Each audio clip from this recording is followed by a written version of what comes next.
Connecting, streaming. We're sorry. Hey, that was my line. Yes, we are streaming on YouTube. All right, here we go. Screw you, Stevie.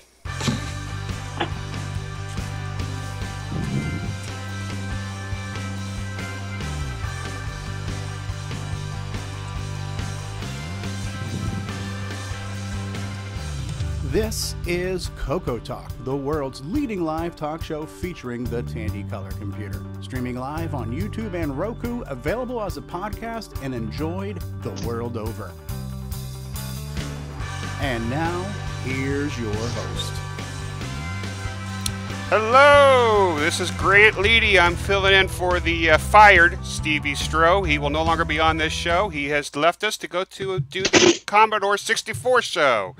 So now you're stuck with me. So have fun with the Commodore, Stevie. Hello, everybody. How you guys doing? No, seriously, Stevie's out doing things with the family. He's being Mr. Mom this weekend. So those poor kids. We'll pray for sorry. Yeah, we'll pray for those kids. So you mean the commode door? So how's everybody doing today? Pretty good. Today's the day that Bill Gates shows up on our show because I texted him and asked him to join us today. Yeah, I always get those, those guests that just pop in, which makes the show a big hit. Well, we'll see what happens. The numbers don't lie.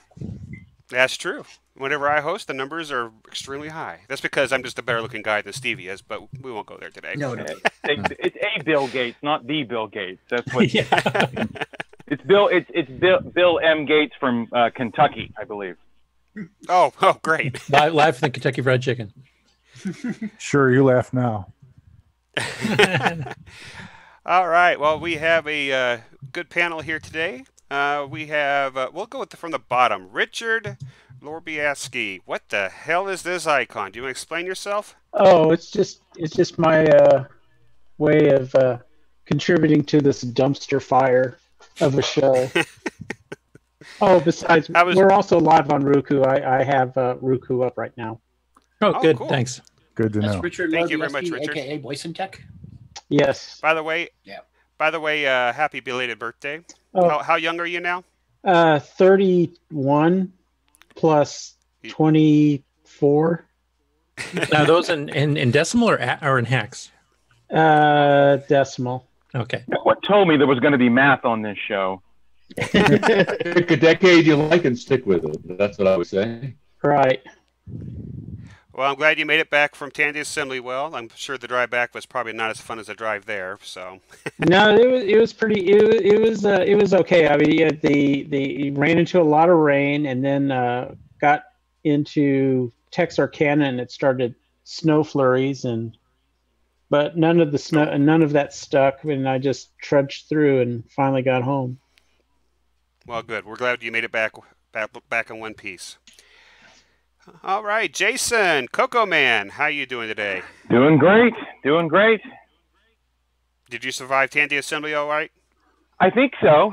I'm usually always the last one to know about those things, though. Well, thank you for joining us today, Jason.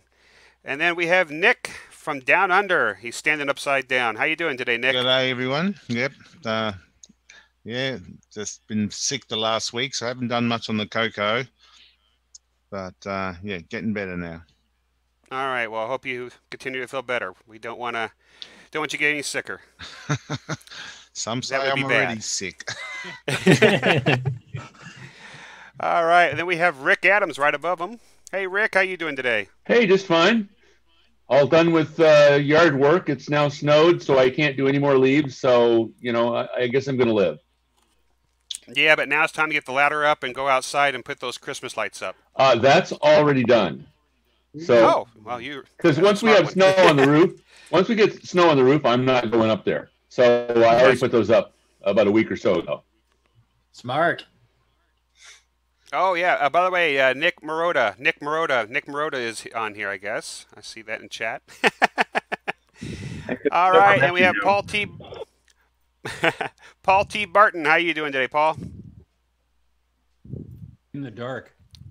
Yeah. All right. Well, we'll come back down to him, and then we have Bruce Moore from Canada. How you doing today, Bruce? Not so bad. How's the weather up there? Is it cold? It's cold. Yep. Yeah, sorry, we passed that on to you, I think. Yeah. Yeah, thanks a lot, guys. Appreciate it. And then we have Ron Delvaux. Hey, Ron, Hello, how you how's doing? everybody? I'm doing pretty good. Great. I'm sure it's nice and warm down there where you're It's at, still right? warm. It gets 74-ish and then drops down to 45-ish. Not bad. Oh, cool. And then we have Mark Overholzer. How you doing today, Mark? I'm hanging in there. It's sunny and not really warm, but yeah, in the 40s, 50s. Cool. And I see you have the apple in the background. Yep. Oh, it's zone. And then we'll say the best for last. We have L. Curtis Boyle, who will be also co-hosting with me today. Hey, Curtis, how you doing? How's everyone doing here? It's up to 14 degrees Fahrenheit right now, so quite a bit warmer than it was last night. Oh, boy. And I actually did finally get some stuff done on EOU, so Hey. pretty good week. Cool, Yay. cool. So before we go on, does anybody have any projects or do they purchase anything of interest or exciting? No. Well, I can say in my case, like I said, I did some work on EOU. So Bill did some testing, and I did some testing and stuff too. And we've now got the boot process fixed that you can now have a large graph drive loaded in, which was a problem on the 609 version especially. It would actually, if you put in drive-wire drivers and stuff, it would crash because it ran out of memory trying to load everything up. That is now fixed. It's fixed on the 639 version, which leaves us room for expansion in the future. And then I've just been going back to trying to find bugs and squash them so we can try to get a much more bug-free release for the end of November. Cool. That's going to be beta 2? Yes. I've been loading pictures into my Nitrous 9 and, playing them back, looking at them. And I hit the space bar and I get the palette shift. Shift, yeah. If you're using View, it will do that, yeah. Yeah, it was cool. I didn't even realize that was a thing. And then if you hit enter, you go through the one by one. Yeah, you can speed and slow down them up too with, what is it, F and S or period and comma? I can't remember. But yeah, you can adjust the speed of the palette shifting too. No, it's like discovery time. I always find new things. It's cool. Cool. Well, and I did get something. I got a couple things that are kind of exciting. And maybe Nick or somebody will know more about this. I won this in the auction. It is Moby Math. Oh, yeah. I know you that guys. That here in Australia, Tandy actually was supporting some local products. So they were, just getting some programs and having them packaged up and selling them in their stores. So I don't think that product ever made it to in the US to Tandy. So that was a Tandy Australia exclusive. And I think along with my back in '86 when Tandy were selling my Donut Dilemma, they did a similar thing whereby they were promoting the CoCo 3 and various programs, and a lot of the locally produced packages, of which mine was one of them. And I think that one was another one as well. So it was just a cheap way of them getting some software bundled in with the computer as well.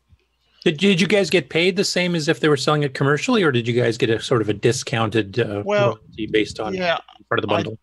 I think, I'm not sure about that Moby Math, but I know with my stuff, I had to actually create the packages for Tandy.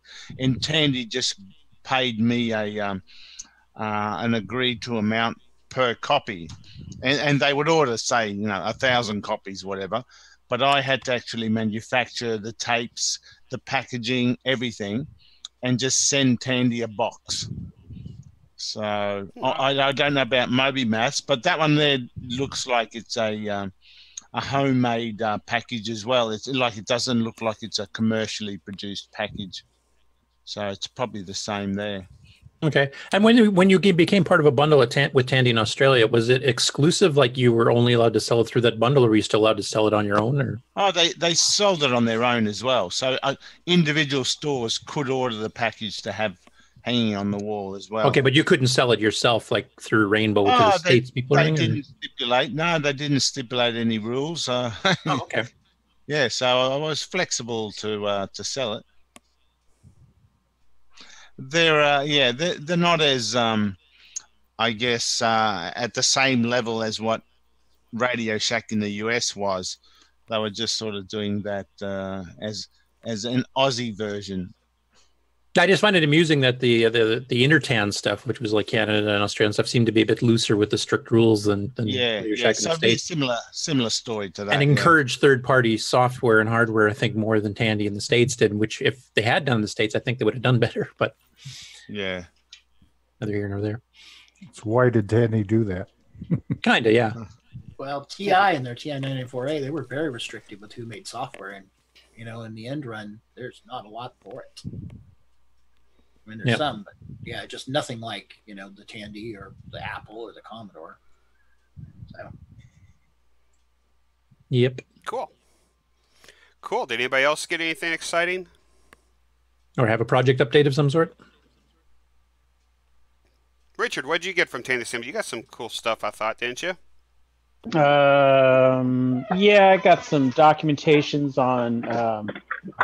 There was some sales agreements for a Model 2. The guy signed in. It was software agreements to have Tandy market their software. I got that, and got a Tandy 2000 cheap and a Model 1 real cheap. I just wanted to get the monitor, but that was about it. Cool. I bought it. All right. A VGA. Sorry. Did you sell a lot of 2 meg upgrades? Yes, I did. I sold. How many did I sell? I sold 5 of them, which I wasn't anticipating selling a whole bunch of them.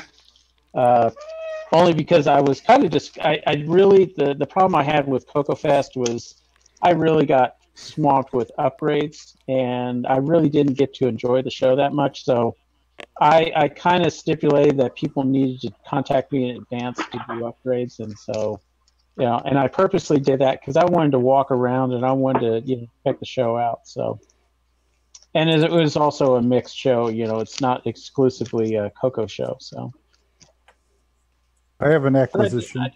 I did really well. Cool. Ron, what did you get? A telephone? Yes, I was able to find this French telephone in a dumpster dive. Cool. So have you plugged it into a modem yet? Not yet. It's got a strange end on it. Have you guys ever seen this end? Yeah, it's European. Yeah, it's European. Yes. No, it's early telephone. No, it's used in the U.S. up until the modular jacks. Yeah, exactly. Was it? Yeah, that's right. Up until the 70s. Yeah, this is a 1960s reproduction of a French provincial. It weighs about. I have those outlets 15 in my house. pounds. Do you really? Yeah. Yeah. So that was what I found in the dumpster. The dumpster. I bet that stunk. The dumpster at my mom's house is hoity-toity. Oh. Where she lives.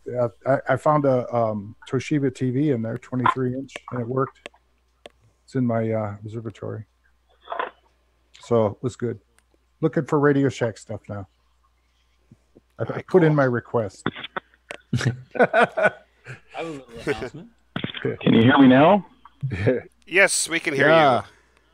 Okay, well, I picked up a CoCo VGA. Haven't had a chance to install that, but then along with a couple others, we stopped at a local video game store, and I actually we found a bunch of CoCo ROM packs, and I bought just about every one that they had. How much were they? $2 a piece. Woo. Yeah, that's a good price. Is that with manuals too, or just the cartridges?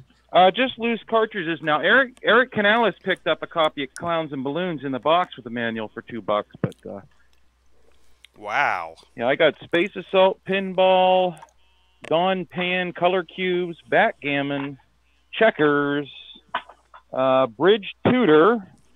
What is this one? This is Dragonfire. Why can't we see you? Oh, because I'm on my phone. And then I got a copy of Shooting Gallery, which there's a picture of this on the CoCo Facebook group, but Shooting Gallery was just a plain white label on it and dot matrix print, so that was kind of unique. But for $2, hey, can't beat it. Yeah, that's a pretty good haul. Yeah. Great job. Yeah, that is.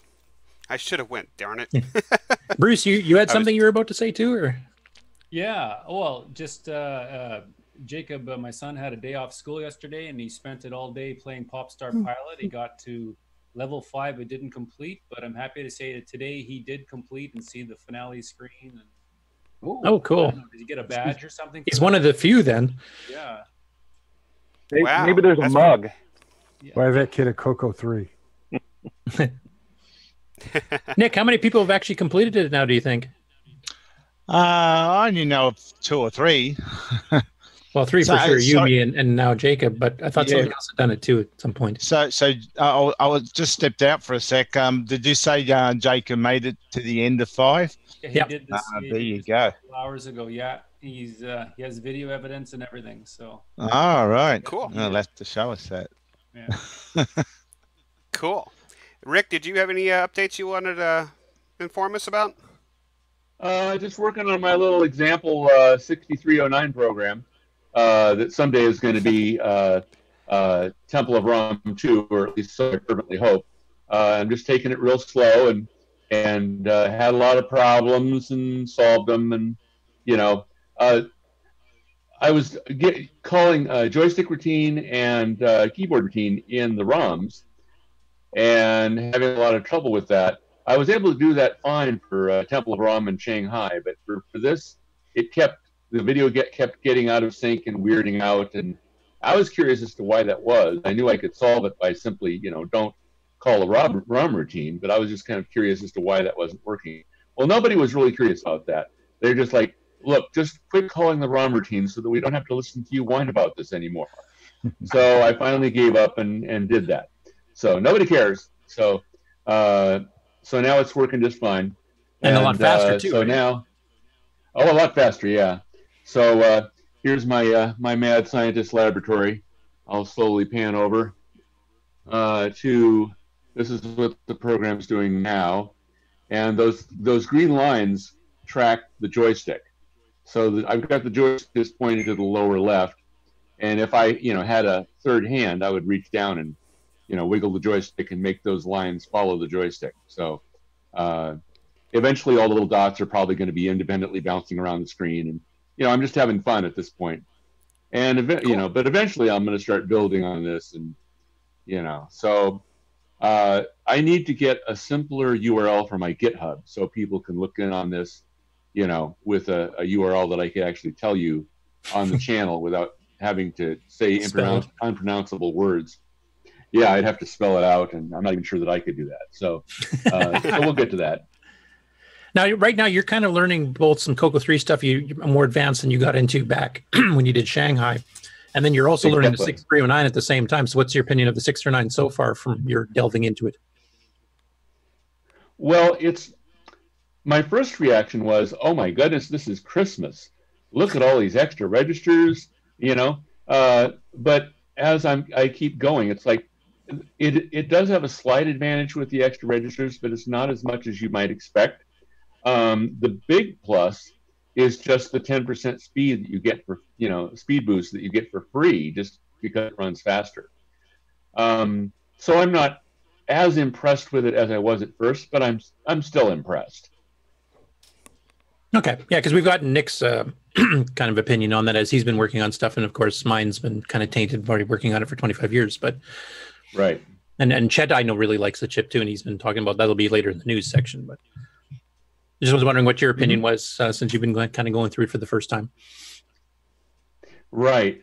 And, just the extra instructions will get you some speed, but not as much as I thought.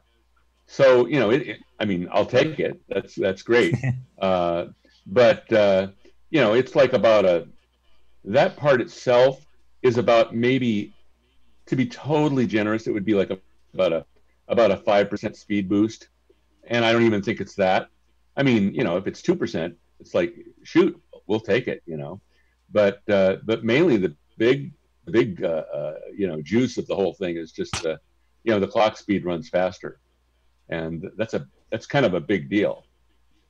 So I could run native mode, get the 10% speed, and not use any 6309 instructions at all and be quite happy. But but you can get more. And I suppose if you're really thinking 6309, you could use the extra instructions and the extra registers more to your advantage than I'm doing at my level of expertise. Yeah, because I have to say, like going through Nitrous 9, I mean, we've got, I'd probably say an average of a 30 to 40% speed increase, and there's certain routines that are literally 3 to 4 times faster because of all the extra registers and TFM and et cetera, et cetera. So, right. I was really expecting it to be more of a, more of a boost than it was for me. So, so there's the two sides of it. Yeah, I think you'll find it'll increase in speed as you learn more of it and get more familiar with it, some of the tricks you can do with extra registers and stuff too. So, yep, that is quite possible. It's important to note that it actually doesn't increase the clock speed at all. The clock speed doesn't change. It's the same. It's just it can execute all the instructions in less cycles. So it's more efficient, you could say, rather than actually faster. Mm-hmm.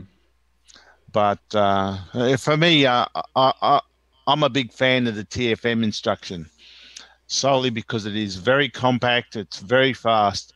To do the equivalent on a 6809 requires lots of lines to do a stack blasting and all that. And then, it works. It comes pretty close, but it just complicates the code. And, you want to do changes. It's a lot of mucking around. TFM is just so simple. Yeah. That really is that one instruction is sort of the star on top of the Christmas tree. Yeah, that instruction alone is a big plus. It also allows interrupts to operate during the TFM execution as well. Whereas if you have interrupts, if you're using a stack blast, interrupts can interfere depending on what register you use. Right. It does muck up your registers, but TFM seems to happen. Interrupts happen seamlessly, invisibly. Mm-hmm. So it and then we have that. So as game designers, we also have the additional, problem that not everybody has a 6309. So it's like, do you want to restrict it to just, to just the elite people or to everybody? So I still view this as the chicken and the egg thing. It's just like, 512K. Yeah. Nobody has 512K. Nobody has a CoCo 3. So do you just write CoCo 1 and 2 games and just ignore the rest of the market? Well, the thing is that the market here is so small that it really actually doesn't matter a whole lot. So, it's not like I'm going to get rich off this. So. I also think once we get a couple of good games for it, like you're working on one, Nick's working on one, Chet's working on one, I think the sales of 639 is a pickup when they see some of the stuff you can do that you can't do on the regular thing. And now we've got people like Richard and Mark that can do the upgrades for you if you're not a hardware solder type guy that wants to try to take out a 40-pin chip and put it in the socket. I think it helped quite a bit getting the sales up. That was a problem we hit with Nitrous 9, and we had to try to steer people towards Cloud9's table even back in the 90s to do the upgrades because I can't do it. Bill could do it, but it would take too long, and he was trying to man the booth and stuff. So I think it's worth it to get a 6309 just for the fact that it runs not as hot as a 6809. So I think you're going to get more life out of that chip. Yeah, it's 1/10 the power draw, if I remember correctly. Yeah, so that's cool. That was the exact same reason. Yeah, even to last as long as even if I never used. Yeah, even if I never used the instruction set, it would be worth it just for that. Well, you can always release. These things are getting older. You can always release a 6809 version that might be a bit cut down to the original as well, but it's like Curtis was saying, chicken and egg. If no one uses it, no one's gonna. What's the point? You're not going to entice people to move across. So, as far as I'm concerned, I'm going to do a 6309 version, the best I can do, and then I'll look at converting a few of the routines back to 6809, and it may mean I have to sacrifice parts of the game to make it run at the speed I need it under a 6809, but you still do have the option of making a 6809 version. It's just a 6809. Sorry, I'm using conditional assembly, so I can do a 6809 version and I can do a 6309 version. and I can run one after the other, and I could tell that the 6309 one is slightly faster. Yeah. But it's a lot of trouble to put in all of that conditional assembly all over the place, and it breaks up the code. Yeah. And I'm not really feeling it. I'm not really a fan of that. But so I don't know whether I want to keep doing all the conditional assembly or just say fan it and go with 6809 or 6309. So I'm really undecided about that. So this is sort of an adventure for me, and I'm learning things. And that's just going to continue. And that's exactly where I was too. I mean, I did start doing conditional assembly, but it just got too complicated and all that. So in the end, I thought I'll just do a 6309 version. It's not as if I'm using a lot of the 6309 instructions. I mean, native mode, you can just turn that off. Bang, there it is, 6809 compatible. But instructions like the TFM, wherever I use that in the code, I can come back later and recompile or redo the program, taking out just those bits and creating a 6809 stack blast or whatever equivalent. And, have to tailor the program depending on what the speed drop will be, try to make up the speed as best I can. But yeah, that'll be after the final 6309 version is done. I want people to come along with me, on this and watch over my shoulders. But I'm going to have to put a link to my GitHub on a more sensibly named website, at rickadams.org. So I could put a link on that. So I'm going to do that today, put a link on that to my GitHub. Because if I tell people where my GitHub is, it's github.com/YggdraSillRadio. It's like, what is that? How do you spell that? Can't you sign up for like a tiny URL or something?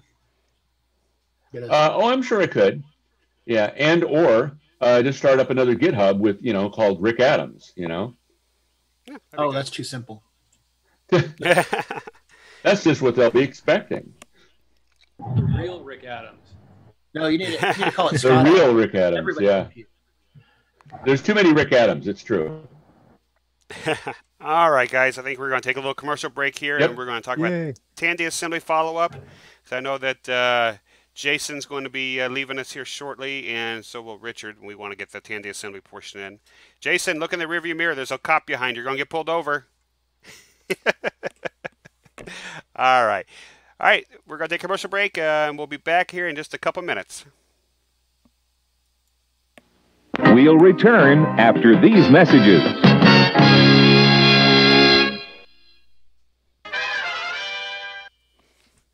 Hi, I'm Bruce Moore, and this is Jacob Moore. Gotcha. And we are the Forest of Doom guys, and the CoCo Forever guys, and we're at CoCo Fest, and we love Stevie Stroh. What if? Knowing what I know now, I could go back in time, join Tandy Corporation, and change the course of history. CoCo Forever. How does it feel? I'm still believing.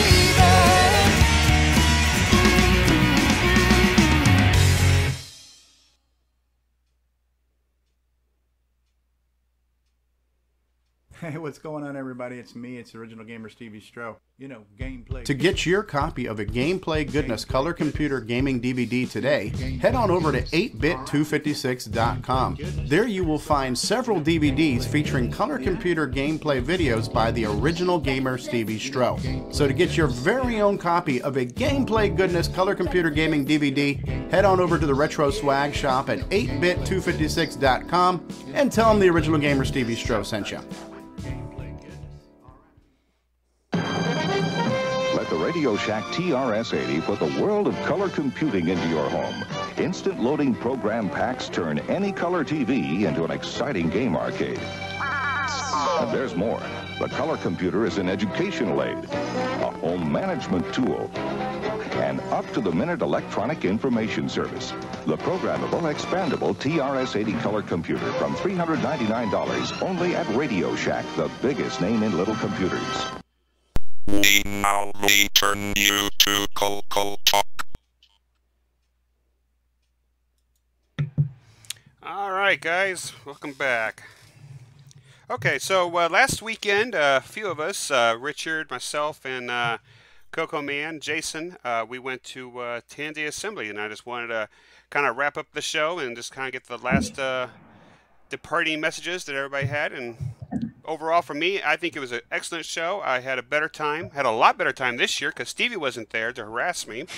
And plus, I had Jason there with me. CoCo Man's a lot funner to hang out with than Stevie is, too. So, and Richard, too. Don't forget about Richard, even though he's a dumpster fire. That's right. Don't forget about me.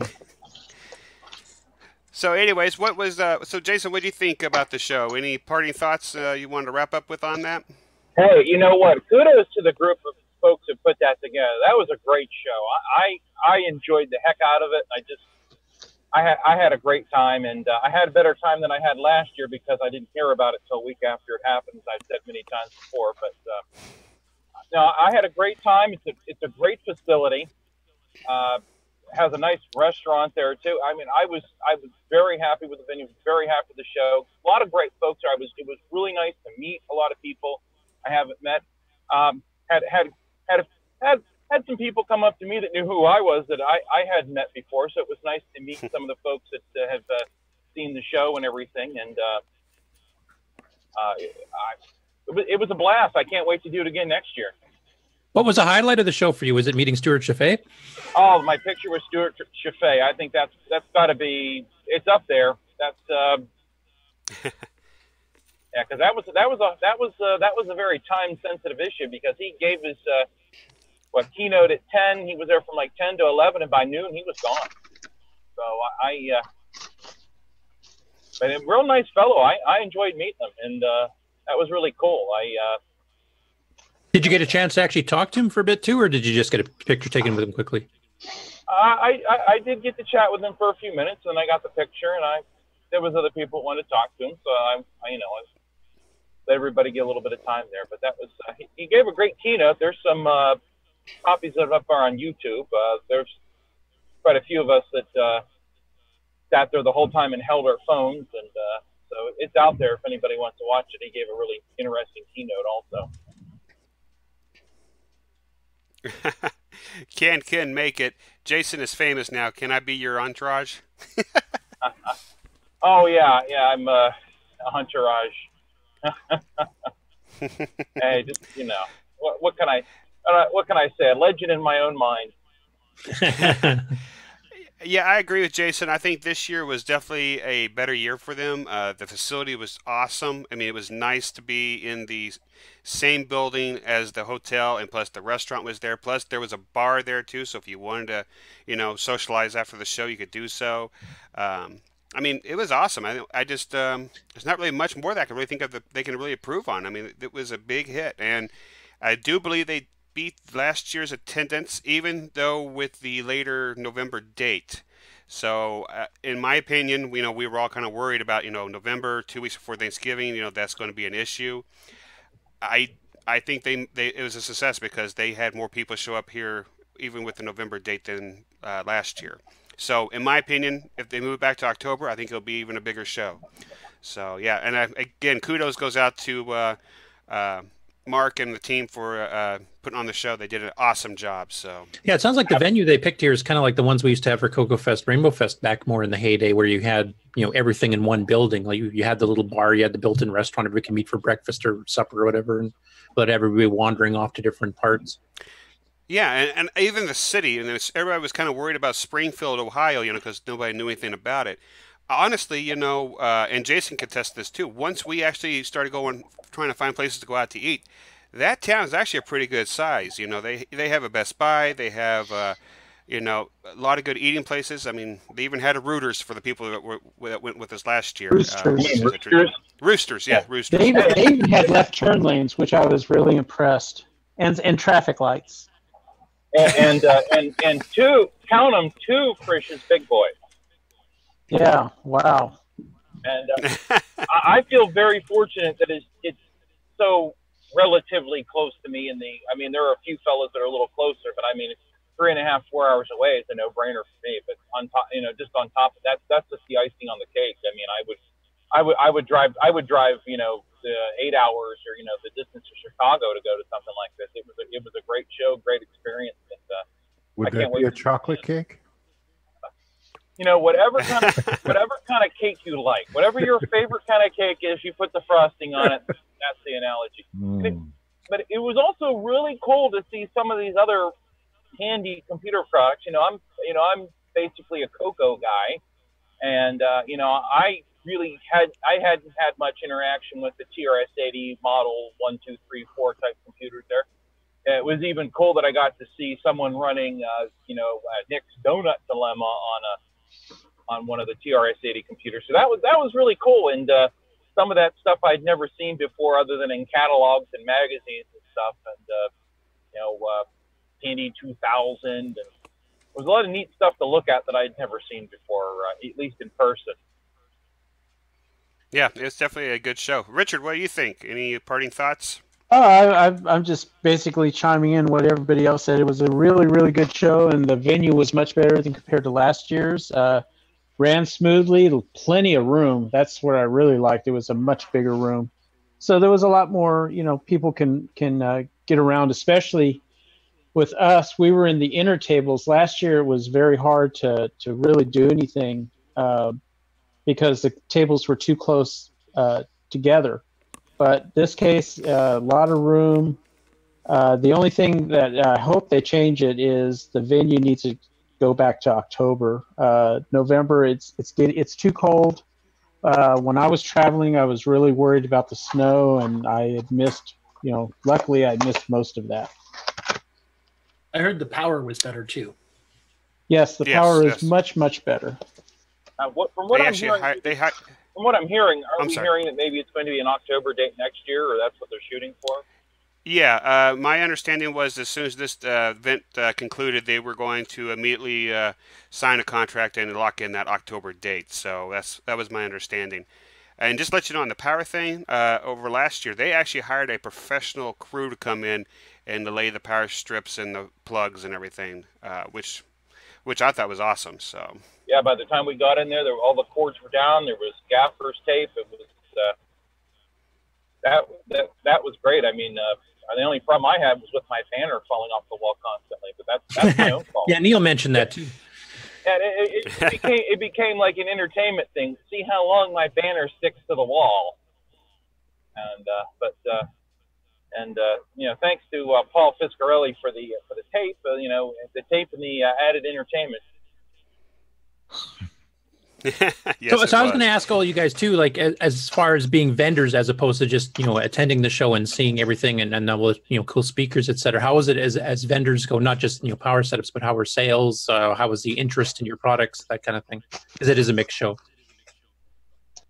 Well, as far as my stuff, I just have the two products. I have the Switcheroo, which I think a lot of people that have them, one of them have them already, but I sold like half of those that I brought with me, and a lot of people, I talked to quite a few people that had already bought them and liked them, so it was always good to hear from people who enjoyed something that I've made. And seems to be a lot of interest in the Wallaby cable also. That was the new thing for this show. So when the check clears, then you send in the other half of the cable? Yeah, that's a cables as a service. What is a Wallaby cable? A Wallaby cable. Wallaby. Well, it's Wallaby, but the Y is capitalized, so it's Wallaby dash cable. It is a CoCo 3 RGB Y cable, and I generally had a positive response to that. A lot of that was, I don't know what I'm going to do with this, but I want one. And an RGB Y cable? How does that work? It just comes off the RGB port, and then out you have two 10-pin receptacles on the outside there. And a lot of people, a few people were getting it for, well, that way I can switch monitors without having to unplug my multi-pack and flip my CoCo over. And I use mine just when I'm building switcheroos to test them without having to flip the whole CoCo 3 over. Very, very simple. They'll be on cocoman.biz here within the next week or so. I just haven't had time to add them. Yeah, I used his. I had the Wallaby cable. I had a CM8, and then I also had an HDMI running together. So yeah, it was useful for me. I highly recommend it. I'm interested. Yeah, I can see where just getting that connector out from underneath the CoCo would be handy. Well, that too. Yeah. So, Richard, how was it for you since you were a vendor? Did sales go well? Were you swamped? Were you perfectly, or were you dead? What? Oh no. I would say it was just right because again I did not really. I asked everybody to, in advance to let me know that they were going to bring their upgrades and stuff. So I was prepared for it, and I had a lot more time to walk around and talk to people and really enjoy the show and get to see, some of the speakers, especially Stuart Chaffee, and participate, and to go out to dinner and lunch and things like that. So I really, really liked it. And as far as sales, I didn't really, I was kind of concerned since the venue was moved to November instead of October. I had really set my goals or sales kind of low, and I was surprised that it did very well. I had brought only 5 boomerang upgrades, and I sold them all off, at the final day. So I'm quite happy.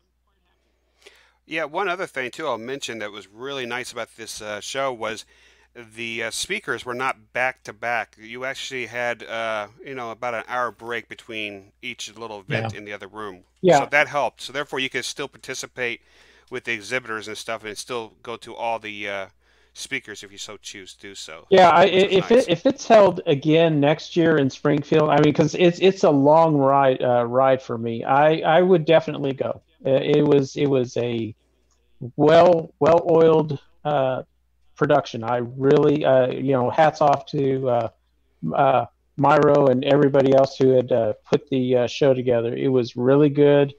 I will definitely return next year. Hey, Richard, in your long time at Radio Shack, did you also fix, like Tandy 1000s and different other machines? I mean, were you able to pick up any business from the 134 2000 1000s? A couple of people asked me about doing some of those, and the problem is it's been years since I really worked on any of that stuff, and my component level experience is basically limited to the Model 2, 3, the CoCo, some of the earlier models. When I worked, and much of that was when I worked at Tandy, computer assembly in the factory. When I moved over to Radio Shack, the problem is there are so many products that we have to support, and so there's really not a whole lot of time to troubleshoot them down to component level. Most of it was board swapping and, of course, aligning and adjusting. So, again, I really, one guy wanted me to repair a Tandy 600, and I never got to repair one. I mean, there wasn't that many that were sold. It was really a kind of a flop, and so I unless I have a service manual, then I'd have to try to figure it out. But there was one guy that was actually doing Model 100 repairs, and he was very knowledgeable about the stuff. I can't remember his name right offhand, but he was across from me. If somebody remembers him, he was between Coco Man and Jim Brain. I do not remember his name. I bet Jim would Jason? know. I don't remember his name, but I bet Jim would know.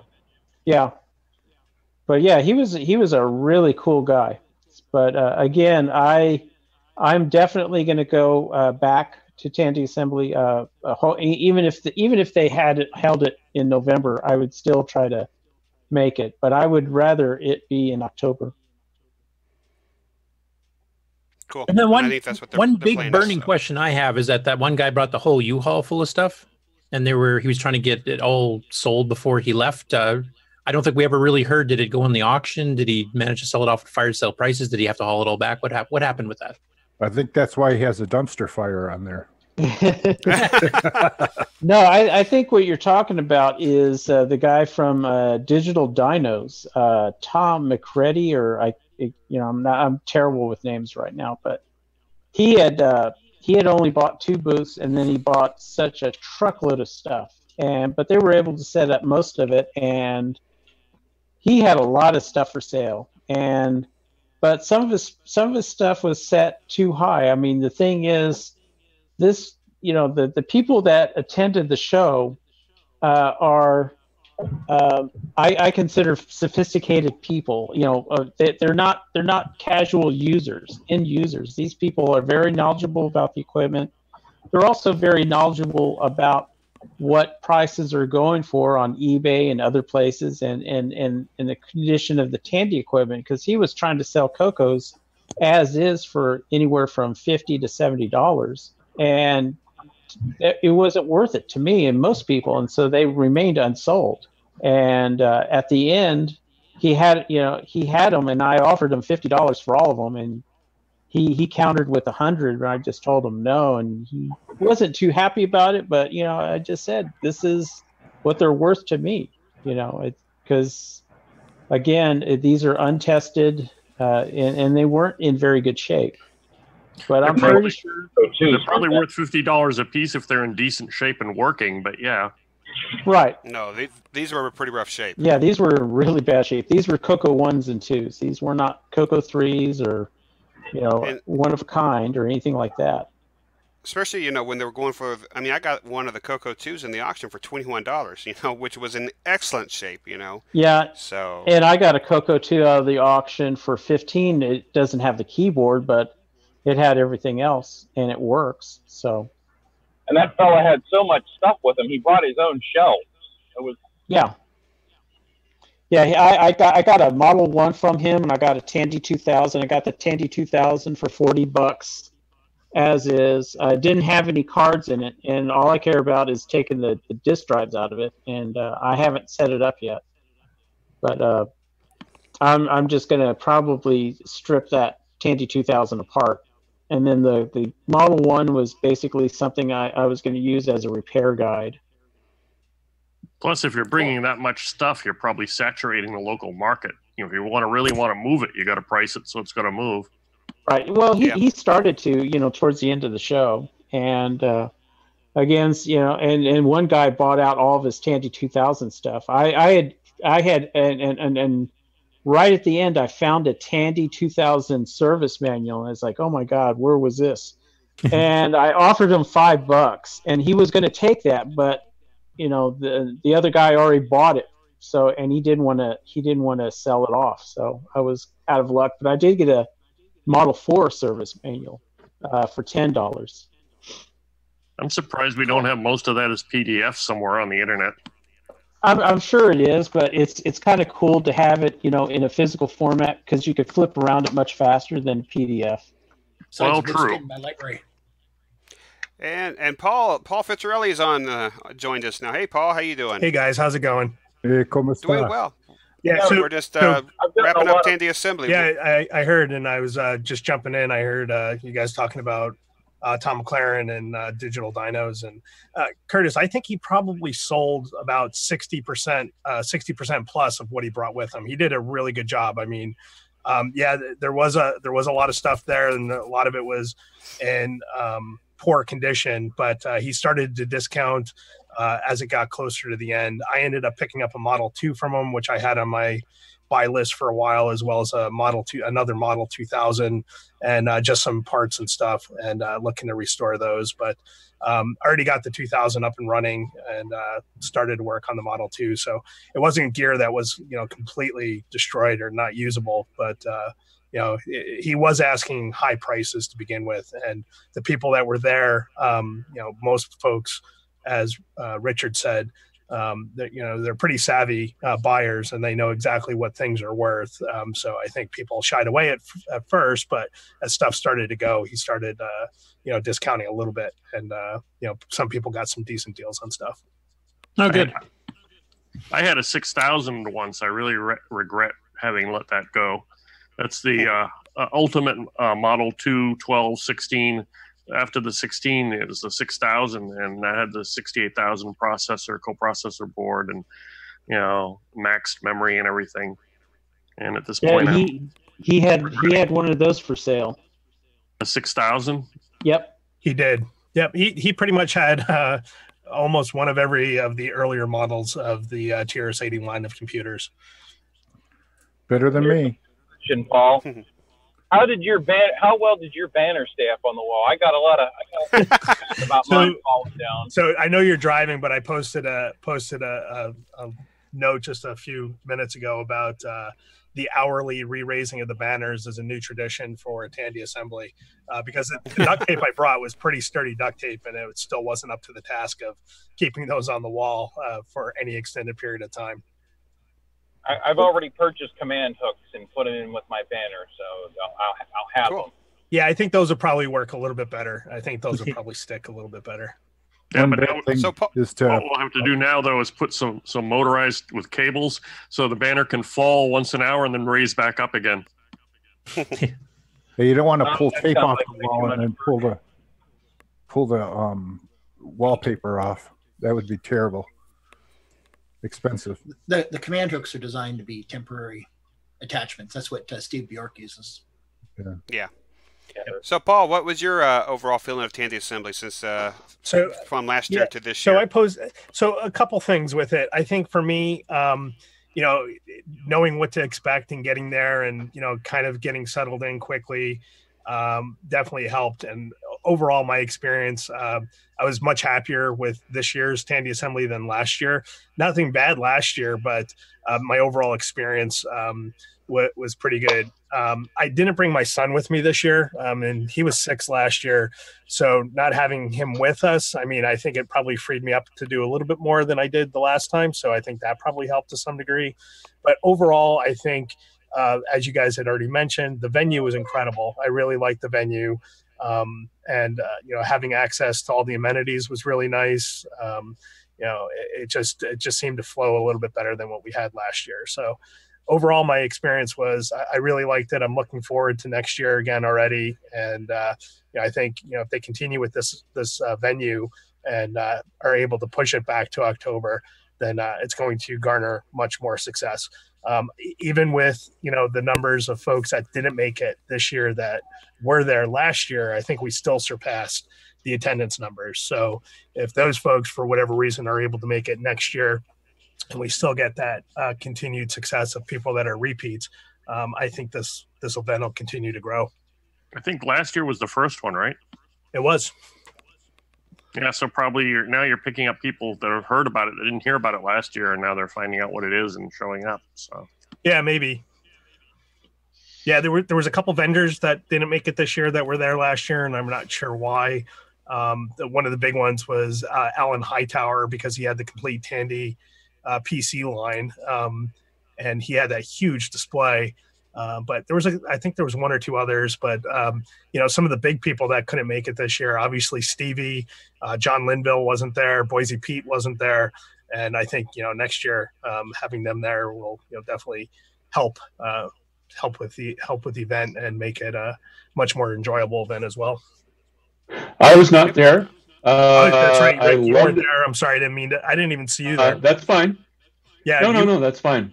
I was there last year. It was a really great show. I really wanted to go this year, but last year it cost me like about $900 because it's like 2 states away from me, Sure. and I'm driving, and I have to stay an extra 2 nights because I can't do it all in one shot. The trip, so it was just too expensive. But boy, I did want to be there.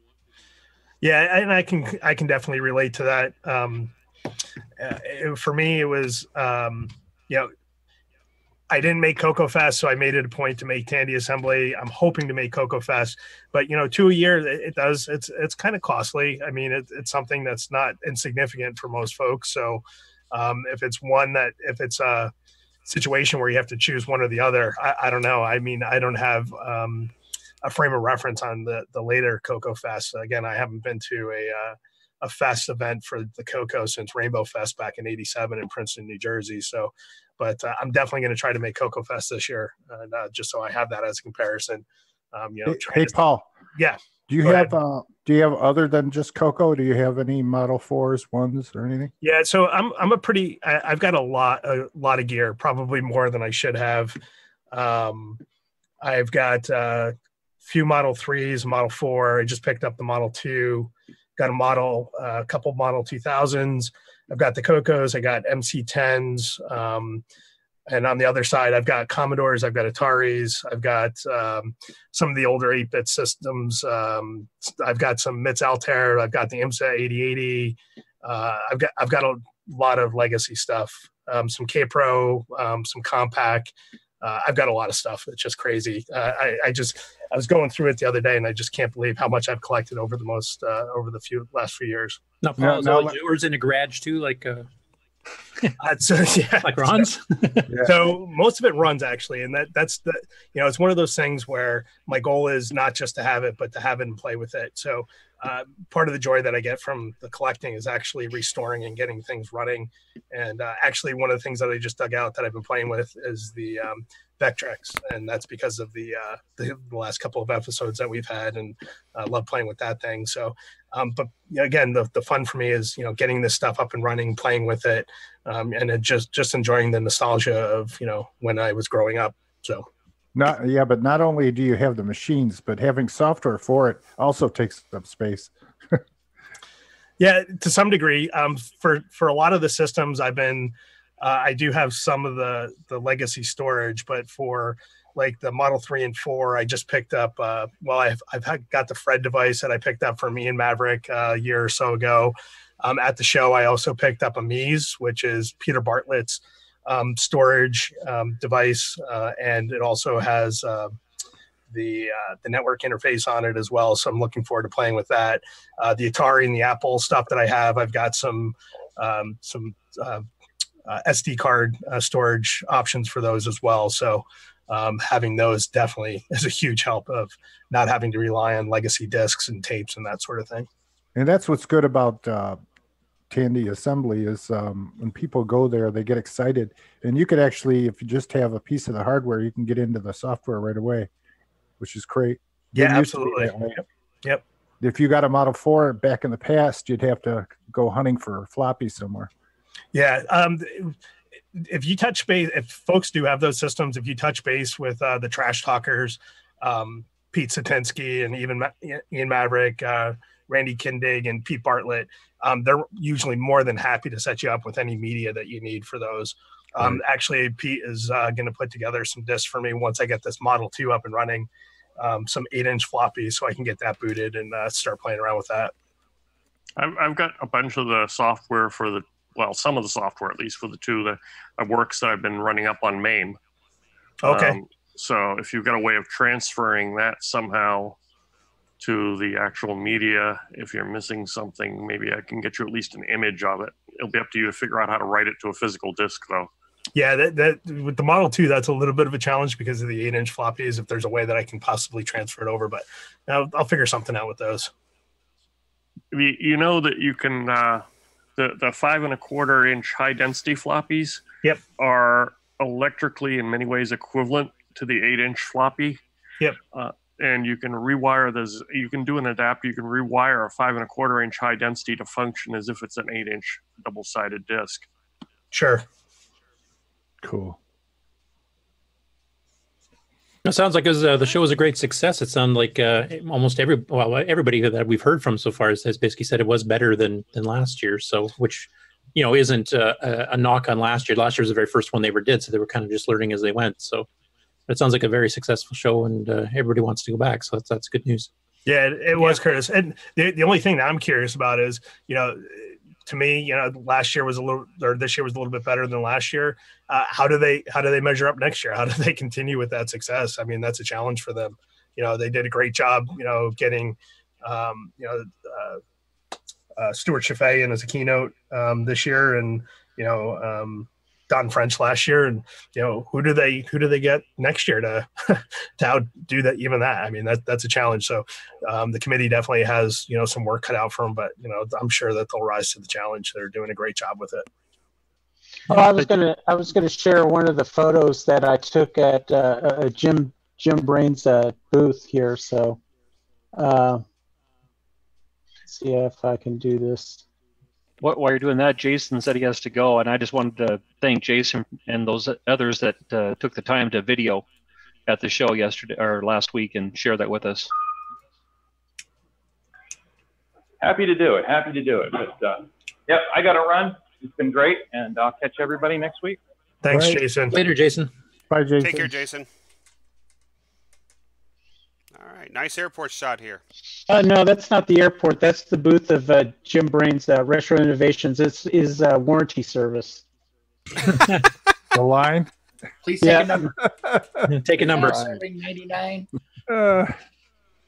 That's funny. Actually, I think that's returns, isn't it? Well, he does warranty and returns. And it was kind of cool. You know, a lot of people were up there. I was able to save a lot of shipping from the DAP boards I've been sending out. I was able to put the replacement boards into a lot of hands for people up there, even though there wasn't a line like that. So.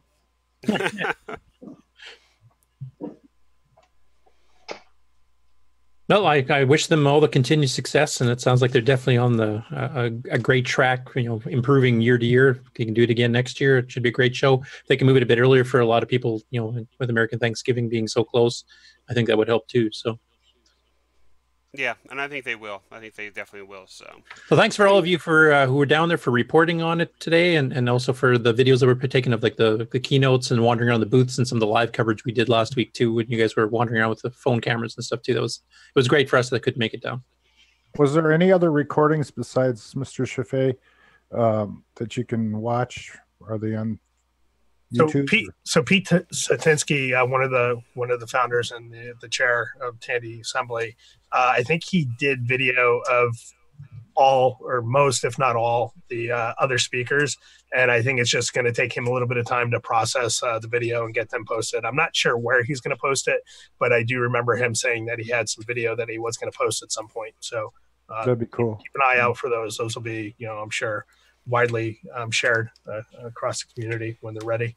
yeah, they have a YouTube channel. I'm looking to see if they have anything out there real quick. Oh, there was a couple of cell phone videos of Grant really making a fool of himself in the bar, but I wasn't going to mention that. Hey, Grant. I don't frequent sites like that, so. Go ahead. I'm sorry. Go ahead, Mark. Hugo joined us, just so you know. He hasn't been on in a while. Ah, yes. I think he's got something to show off. That's why. Yeah, that's why. Oh, that'd be cool. All right, cool. Well, we'll go ahead and run a commercial, and then we can, if you guys are cool with it, we'll go ahead and talk to Hugo. And yeah, he's part of the news anyway, so we can start the news segment with him, and he can kind of give us the update. All right, cool. All right, we'll be right back after these messages.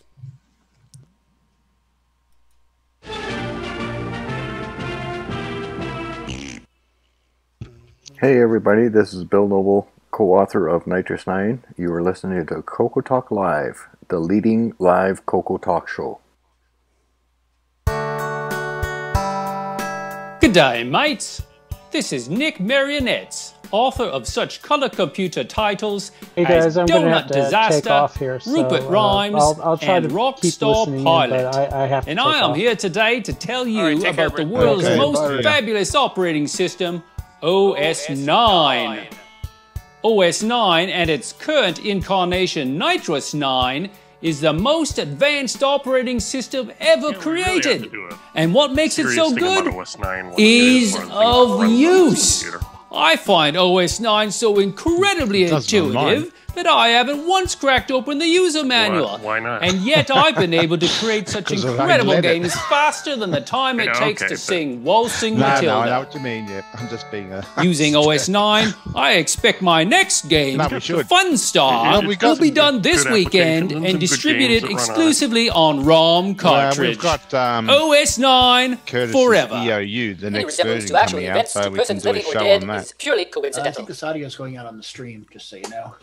What's going on, everybody? The original gamer Stevie Stroh here, and I want to talk to you about I'mACoconut.com. If you love the color computer like I love the color computer, then you got to visit I'mACoconut.com, your one-stop shop for all of your Tandy color computer links needs. There you'll find links to blogs and podcasts and project sites and emulators and downloads and groups and communities. If you love the color computer, head on over to I'mACoconut.com. That's IMACoconut.com. Tell them the original gamer Stevie Stroh sent you. Coco forever, people.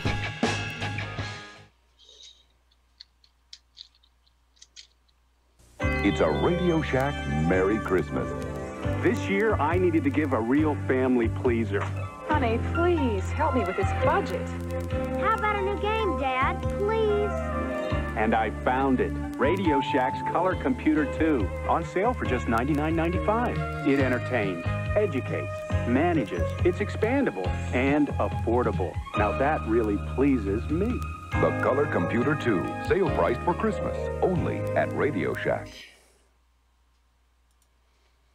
All right, we are back. By the way, maybe you know this, Curtis, because I was kind of shocked when this was brought up at the dinner at Tandy Assembly. Did you know that there was actually a TV designed specifically for the color computer? Yes. Yep. It was kind of, if I remember, it was a wood grain side and had the push buttons for the channels. It didn't have the channel selector. Correct. Yep. I did not know that. Yep. They used to demo it in the stores all the time. So how much was it? Do you remember? Was it more expensive than the color computer? Yes, I believe so. Or pretty close to it. Wasn't it like $400? Yeah, I mean, it would have been about $550 or something here in Canada at the time, but I seem to recall it was pretty close to the price of the CoCo itself. Most decent-sized color TVs were more expensive than the CoCo. Yeah, and there's a 14-inch, wasn't it? I believe so. I think so. I had a picture recently on Facebook. Maybe Ron has one. Ron, do you have one of those? No, I do not. I think a lot of I got- CoCos. We actually, A lot of CoCos. I got an RCA. I got an RCA color TV that looked like it was like the same one, just it had been branded for Radio Shack, and it was like 150. It was like something smaller. They used to make the Model 1 monitors were TVs too at one time. I think they were black and white though. I think a lot of CoCos just got hooked up to whatever TV the person had. Yeah, that's what most. Yeah, I don't think I knew anybody in Saskatoon that actually had one of those TVs from Radio Shack. We just hooked up to whatever they had. Yeah. I don't think they sold for very long either, if I'm not mistaken. A couple of years at least. I do remember them. I think they were still around even at the beginning of the CoCo 2 era, like about 83 maybe. Cool. All right. Well, we will go ahead and Curtis, I'll let you run with this one with Hugo and the news because you probably know more about it than I do. Well, Hugo might have updates too. So if you want to bring up the posting on Facebook there and share it on the screen for everybody to see. But Hugo's been working on his game, so he's got a bit of his Sprite compiling working. And he has a little demo video there. Plus he has a layout of some of the tiles and stuff as it's being displayed. So, Hugo, did you want us to just play the video and you want to talk over it, or do you have anything updated even beyond this? Or well, hi. I hope you're hearing me correctly. Yeah, well, you can show the video. Really, it's not much. It's just to show that I am indeed compiling a very large number of pixel data. Of course, I currently cannot display much because the routines to display levels are being written. I guess I'll have something more advanced next week. But really, everything's working. I'm loading a very large amount of sprites and tiles in the CoCo. In fact, all these sprites and tiles are compiled with the code. And they don't take up much space. We're talking 19 kilobytes for all the game's graphics. If you look at the image I've posted later, it shows all the sprites. Yeah, click on the picture in the bottom there, Grant. This one here? No, up where the video was, but the image below it. I don't see any video. Maybe I should watch. I was hoping it would zoom up more than that, because that shows off some of the tiles and sprite shapes. I only see your face, and it's not pixelized, so and it's not compiled. Yeah, so should I be watching on YouTube? There'll be a bit of a lag there, but yeah, you could see what we're seeing on YouTube. Okay. Okay, I see. So yeah, these are all the graphics that are, depacked and expanded and mirrored and compiled in the CoCo's memory. So they are all compiled with the source code. It's a lot of graphics, actually. Now there was some discussion regarding the fact that some of the golden bricks or blocks to the right look a lot like blocks from Nintendo games. In fact, there are about 16 of them that are modified versions that I took from Nintendo sprite sheets, but I intend to replace them with something else, or modify them some more. All the rest is original art that I draw pixel by pixel. So all the sprites are your own work? It's just the tiles you've borrowed? Yeah, it's just like 16 of these tiles that I modified, altered from Nintendo art. All the rest, it's stuff that I've drawn over the last year. So all the monsters, all the character sprites, all the objects. Very impressive. Fireballs, the waterfall. It's very tiny on the screen, unfortunately. I wish I had posted a bigger or scaled up version. But really, it's looking good up to now. Now I'm working on tiles and background variations. I've already written the code. It wasn't very difficult, but it allows me to use different versions of the background and foregrounds under either by pixel replacement or just by changing the palette, or both. So, for example, in the underwater level, everything will have a bluish tint, but at the same time, I want the background to stand out. So the background will have a rocky look, grayish, so that the all the water will be visible. Not everything will be 5 tints of blue.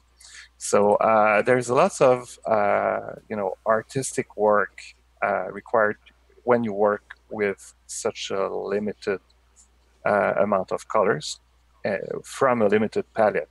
For example, you don't have many dark colors, and that's a problem. If you want to design backgrounds, you have to make sure what you draw in the foreground is quite bright, because you can't have any, for example, any darker tint of green. The darkest green I can get is still not dark enough for my liking. But if I was programming on an Amiga, I would have like a super wide palette with thousands of colors. I don't remember how many, but that's not the point. I like the CoCo tree because it's just powerful enough to give you the possibility to have this arcade look, but at the same time, it's quite limited. So there's still a big challenge, and I still need to when I compile sprites. There were questions about that. What's a compiled sprite? Well, you take the pixels from the original sprite, the original little rectangle, and you transform them into the code that is used to render them. So it's very fast because you don't have loops, you don't have decision logic. It's all very straightforward. But at the same time, I chose to have pixel level transparency. So even though I don't render the transparent sections of a monster, for example, there are places in the sprite where you have 2 pixels per byte. So let's say the left pixel is transparent and the right pixel is solid. You have to apply a mask, load the background, merge it with your pixel, and write it. So that's many steps that need to be generated when you compile the sprite, so the code gets much bigger. For example, I've calculated that most of the times the compiled version of a sprite will be 5 to 6 times as big. So it's using up large amounts of memory. So I wrote memory management routines that help writing streams of bytes to different areas in the CoCo's extended RAM. Right now, the compiled sprites are using up 192 bytes of RAM, so I have plenty of memory available for all the rest. I've not stretched it, And one of the problems I had with the previous iteration, because it's the 3rd time I restart this project, I was not happy with the results. There are things I didn't know in programming. I've got lots of help from many persons. But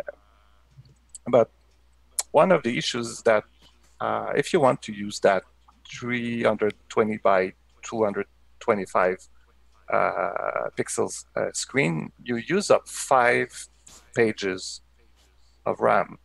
But you have only 8 pages to work with in the CPU available RAM. You have to map all the other pages you use to these 8 pages. So how do you manage that? You can't say, okay, I'm gonna map all the video pages that I use for my game. I use 5. I have only 3 left to do all the rest. That's not practical. So what I do is that I borrowed a concept from the old PC era, where you had a video aperture, which is a little sliding window over your video space, and you work within that tiny window to write your graphics. And if you want to write graphics somewhere else on the screen, you might have to load a different page in your work area. So, and if it's done properly, it doesn't induce lots of overhead. And you have to write your code to work with scan lines or little blocks. For example, I can write one full row of background tiles before I check if I'm near the end of the accessible video RAM. And then my routine will decide to slide one page down. So it's quite transparent, and it helped me making the program much simpler, because otherwise you keep loading pages almost manually everywhere in your code. It's a mess. Yeah. So I have 2 pages for video, 6 and 7, and 2 pages as a work area, 4 and 5. That's about half of the CPU accessible RAM. So if I want to copy, for example, pixels from one place to the other, well, I load the corresponding pages in CPU pages 4 and 5. I load the destination in 6 and 7, and I just have to copy from source to destination. It's very simple. Now, are you using the task register as well to give yourself an instant flip to another set of pages too? Or? I haven't used them. Simon is calling me chicken for not doing that. I might do it eventually to do the the page flipping for double buffering. Double buffering, it's already implemented, but it's not optimized right now. And I have like double buffering to do so that the graphics won't flicker, but will be a game that will smooth scroll down.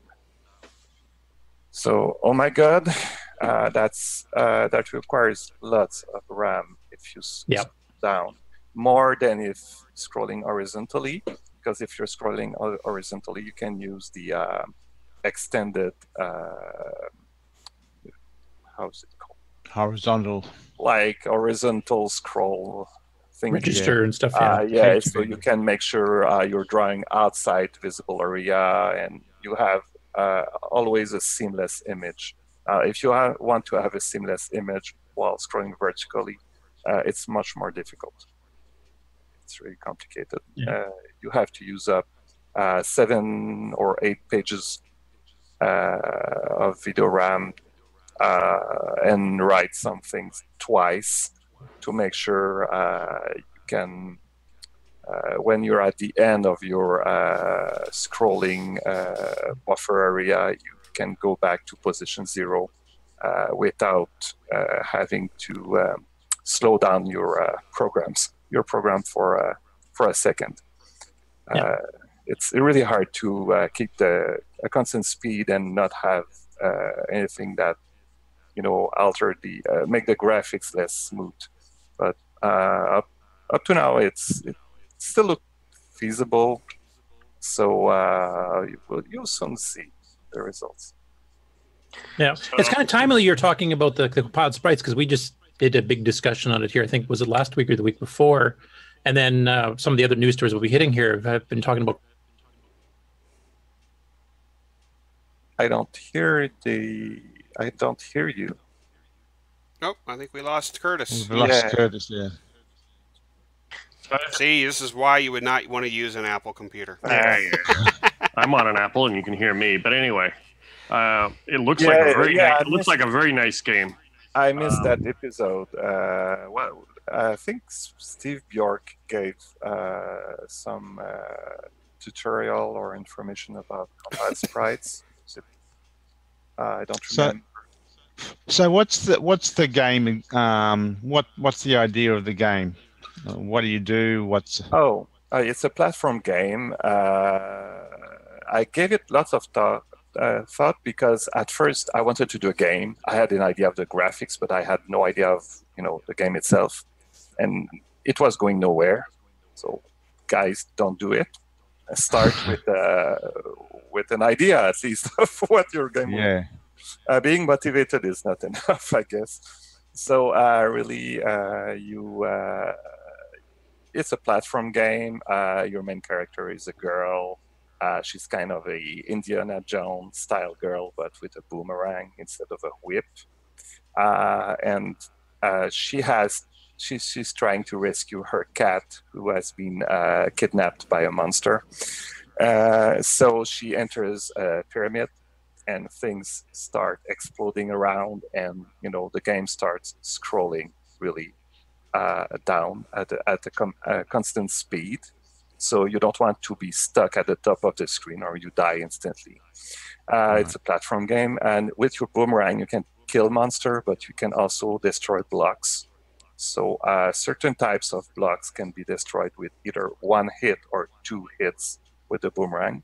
So really, she has to make her way and find what's the best path or the safest path to keep going down without being hit by the monsters. Some of the monsters cannot be killed. Some fly. Some are attracted by you. Some are just moving around, left, right. So it's going to be fun. I hope. What are your current requirements? It's 512K, CoCo 3? No, very standard. It's like vanilla CoCo 3 with 5 112Ks. I don't want to require any more hardware. Once all the graphics and the action is done, I will ask Simon for help with some audio, like adding noise, exposing noises and stuff like that. I'll make sure I keep 20 to 25% of the CPU available for that. Wow. So RGB or just composite, or? I'm programming for RGB. There might be a composite version, but I can't guarantee that it will look as good. Okay. I think most people have access to RGB nowadays. Right. Yeah. So what else?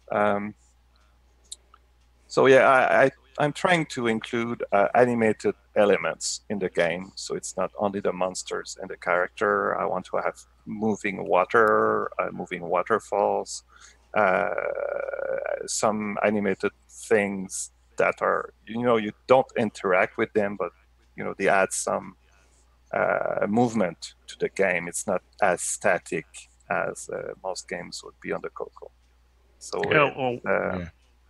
a waterfall, if you set up your palette and your waterfall colors right, you could possibly animate something like a water or the waterfall by just rotating some palettes.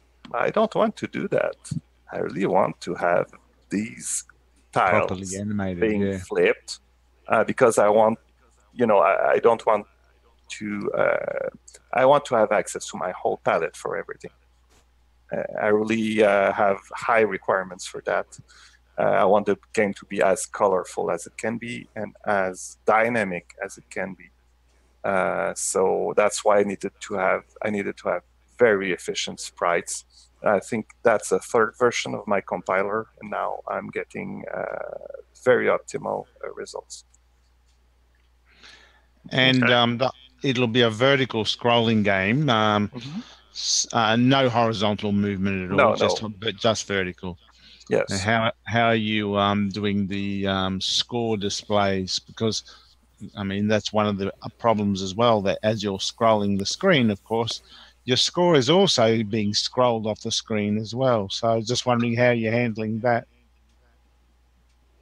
Well, I don't know yet, but I guess I'll do like most people do. You intercept one of the H sync interrupts, and you move the display pointer to a special area where you have your little panel for the score. I might just do it. I don't know. Yeah, I'd have to check. I don't think you can actually split the screen vertically, but horizontally you can. But yes, and that's it's too bad. They could have included so many more features in the Gimme chip. You start to think, they could have included like built-in horizontal or vertical splitting and stuff like that, but that would have made the API quite complicated, I guess.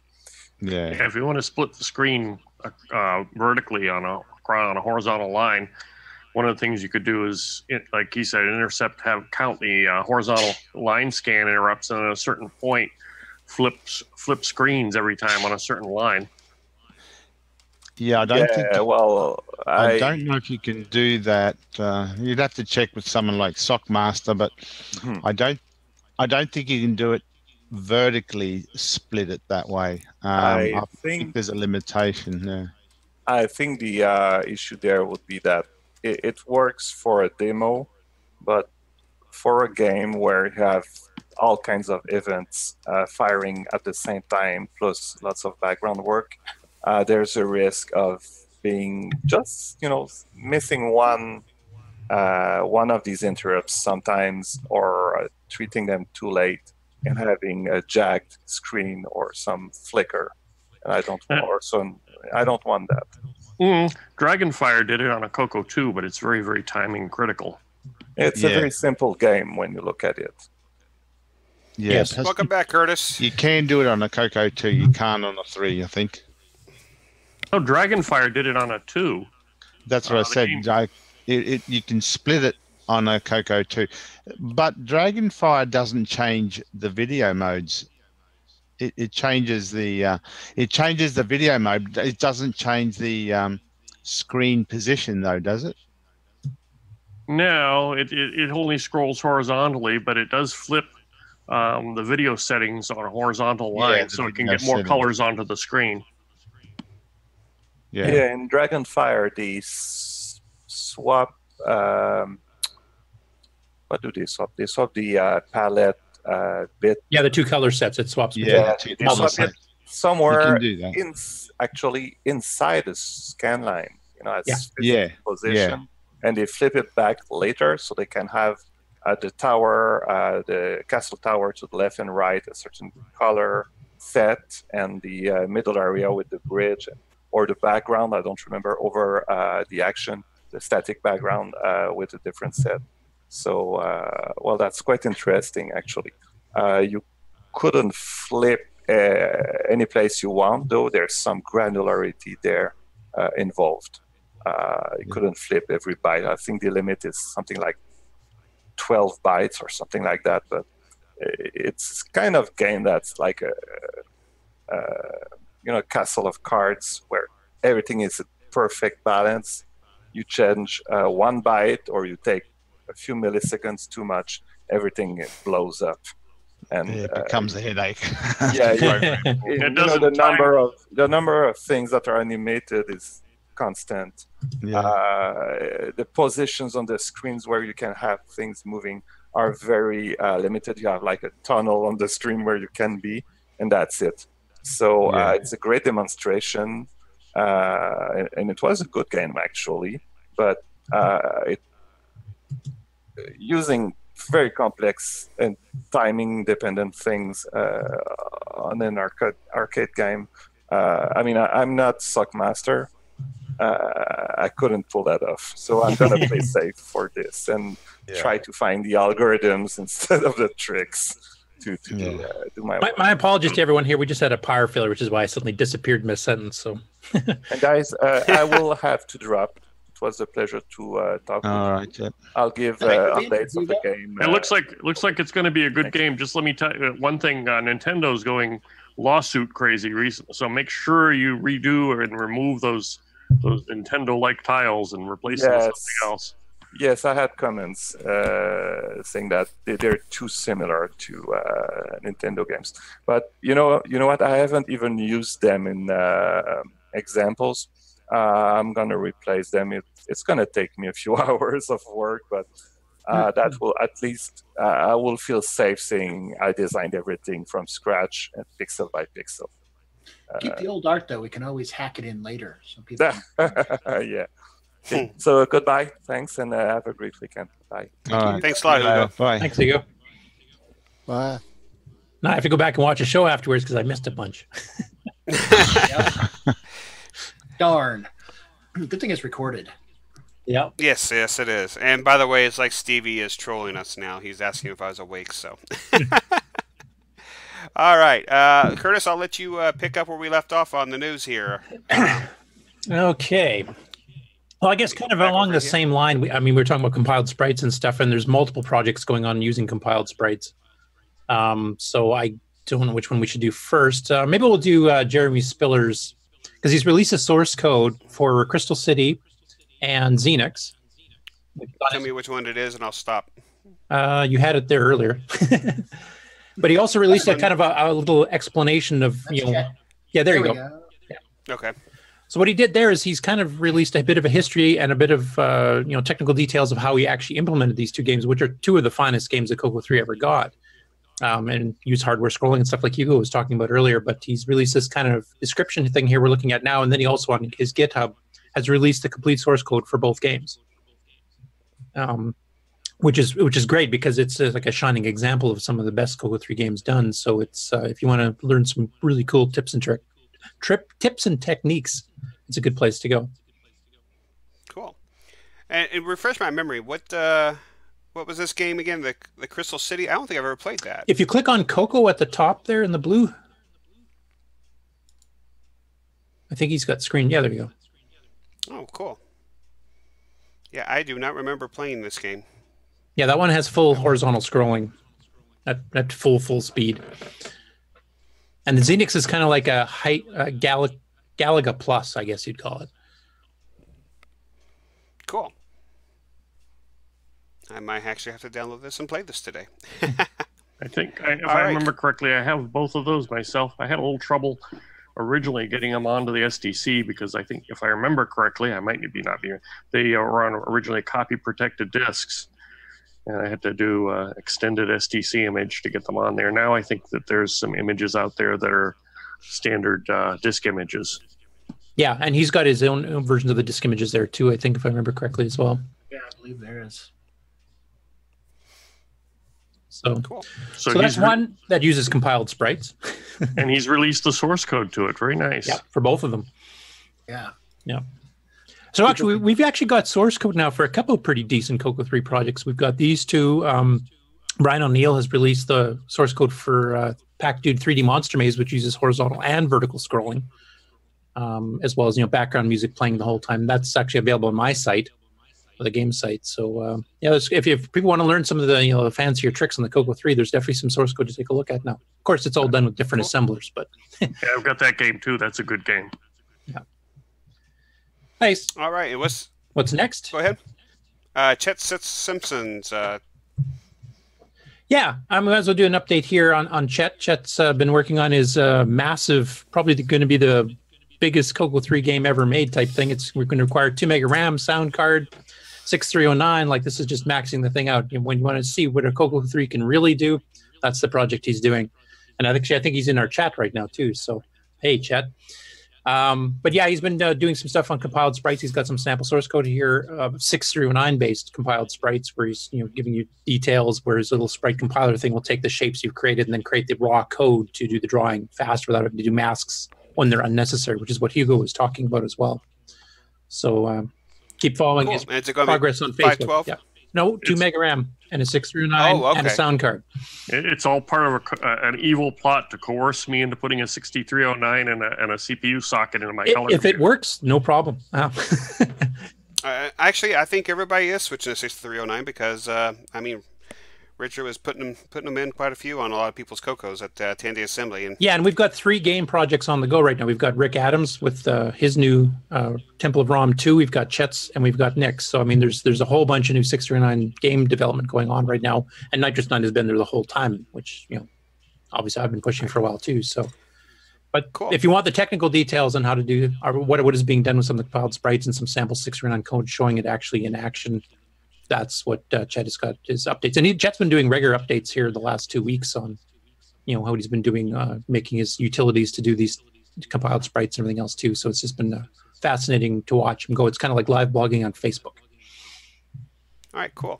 And we'll go back here to Paul Thayer's. Yeah, speaking of source code, Timberan, which was Paul with some help from Simon, he released an update to the game itself here where he changed the palettes, I guess, when the Jason from the Friday the 13th character shows up. So it kind of makes it more of a moody Halloween-style palette, darker palettes and stuff instead of this brightly lit forest.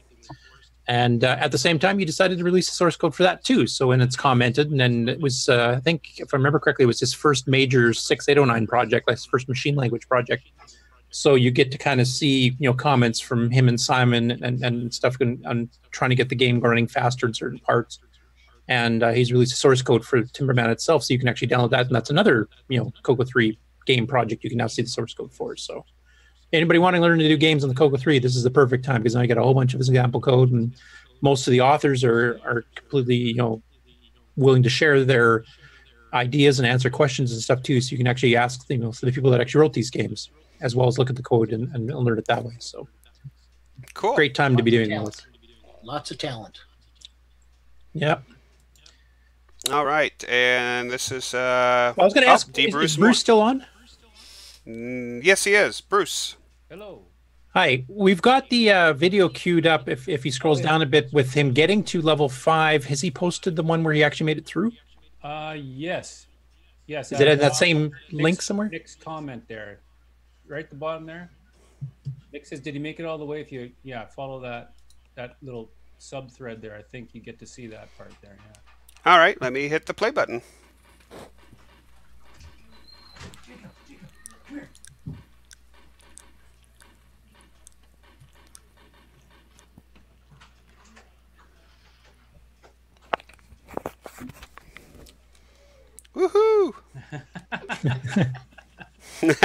Congratulations. Yeah. Somebody, a kid now has officially beaten Stevie at Well, that's pretty well a given, isn't it? Well, that's true. That's true. Hank, I have to play that again. So, did you see the fireworks? I couldn't see it on the screen. Yeah, do you want me to play it again? I can play it again. Yeah, May have I been missed it. clipped off. I'm not sure. No, I saw some fireworks at the end there. Oh, yeah, with the lettering, yeah. Yeah, it's a bit hard to see on the... Oh, here we go. Right there at the bottom. Oh, yeah. Saw them. Yeah. Yep, there's more. Cool. Yeah. Actually, Grant, you can play the video when you first got to level 5 too, because it's kind of it actually tells you it's level 5 as it's scrolling across. So, which one is this one? The second last one, I'm guessing. Yeah. This one? That one, yeah. Here, it says it right here, Zone 5. Z-O-N... Anyway.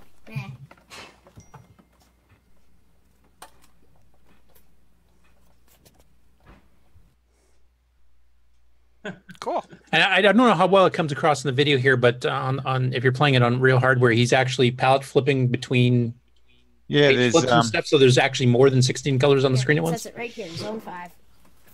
Z-O-N... Anyway. Yeah, I can't remember if that's... It's been a while. Now I'm challenged. I might have to solve this thing on Thanksgiving. Well, tell your son congratulations. Oh, he's right here. Oh, actually, there he is. Congratulations. Yeah, we were trying to remember who else actually won it. I know Nick's won it. I've won it. There was one other guy. Not too long after it was released that won it, and Jacob. So I think it's just 4 or 5 that have actually made it. Paul, have you won this one yet? Paul Fertrelli?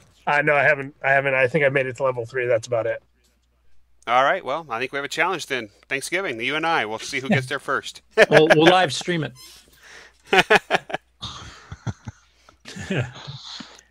Okay. Do you have the tag for the replacement joystick parts for the deluxe joystick by Scott Kelly? See, there we go. This one here? Yeah, and Barry might be able to chime in this too, because Barry kind of took a look at it a bit as well, and I think was trying some of the I don't have the software that actually does the proper CAD stuff, but basically one problem is that the deluxe joysticks are actually one of the better ones you can get for the CoCo, because it has switching between spring back and free floating, which some games do need. Some games even work better if you have one axis free floating and one spring back, depending on the game. But the problem is of course parts break and they're all little cheap pieces of plastic. So this is 3D printing basically, I think, or getting ordered at least some replacement parts so you can actually get them back and functional again after they broke. And Bear, do you have anything to add to that, or? I have taken the part and run it through the slicing software, which takes the 3D image and reformats it as a set of instructions for the printer to lay it down in layers of plastic.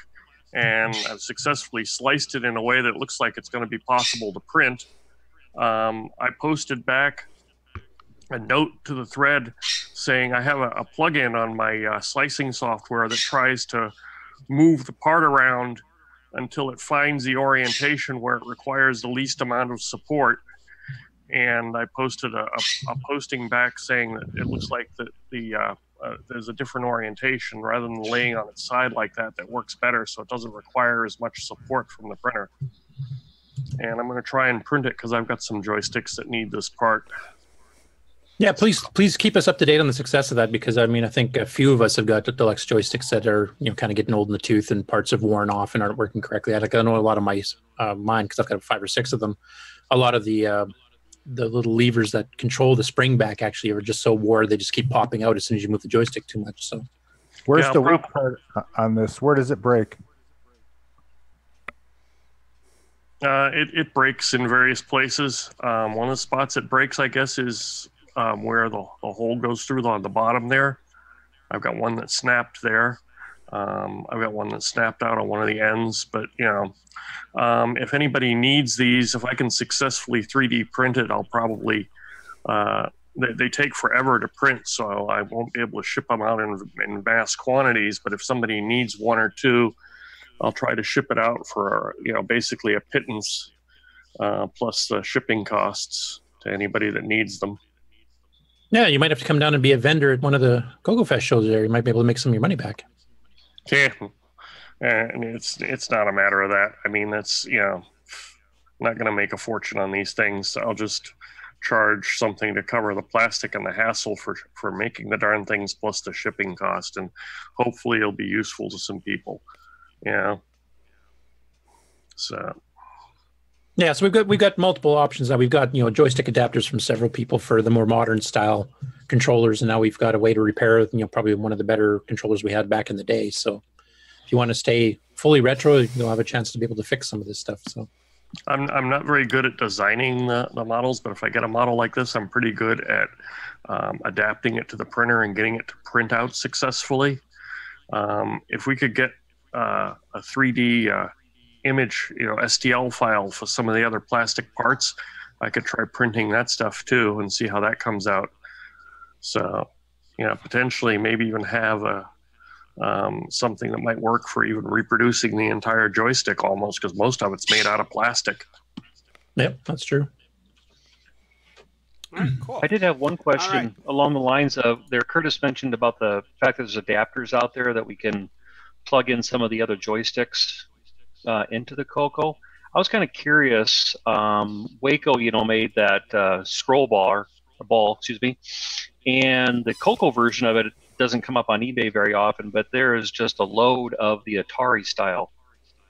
Will that Atari style with that adapter, will that work on a CoCo? I think so, but it doesn't work as a fully analog device, if I remember correctly. It's okay. Because the Atari joysticks are switch based. It would basically just give you the maximum. You're left, you're center, you're right, you're up, you're center, you're down. Which works very well on some games, but not on others. Yeah, for any of the ones where you have precision's cursor positioning, like Polaris or Defense or something like that, or Colorpede or something like that, it doesn't work as well. You basically just jump all over. The old IBM analog joysticks can be hacked and rewired to work on a color computer. The old IBM analogs have the potentiometers just like the color computer one does, but they use a different, slightly different wiring. But if you're not afraid to open up the joystick, you can rewire them and put a different plug on them and get them to work. Or you could just make an adapter cable there, a DC 15 or whatever to the. Also, the Apple joysticks would work as well with the CoCo. They're 150K, but the CoCo's a voltage divider, so it should work fine. I was just kind of curious because I do have a CoCo, a Waco CoCo ball, but it's in such good shape. I kind of hate to play with it. I kind of want to keep it for collectability purposes. But there's a lot of the Atari Wacos out there. I thought maybe it might be worth picking one of those up and just make an adapter to use it. Yeah, I have one of those the CoCo versions of that myself too, and yeah, they're pretty rare to find, so it's nice having one. Thank you. Okay. Now, Grant, I don't have anything else that I had on my original list here, but I think you found some more while we were setting up the show this morning, so you point them to and we'll discuss them. Yeah, there's this one here that I think somebody put up from Todd. I don't know what this one here was. Someone put into the list.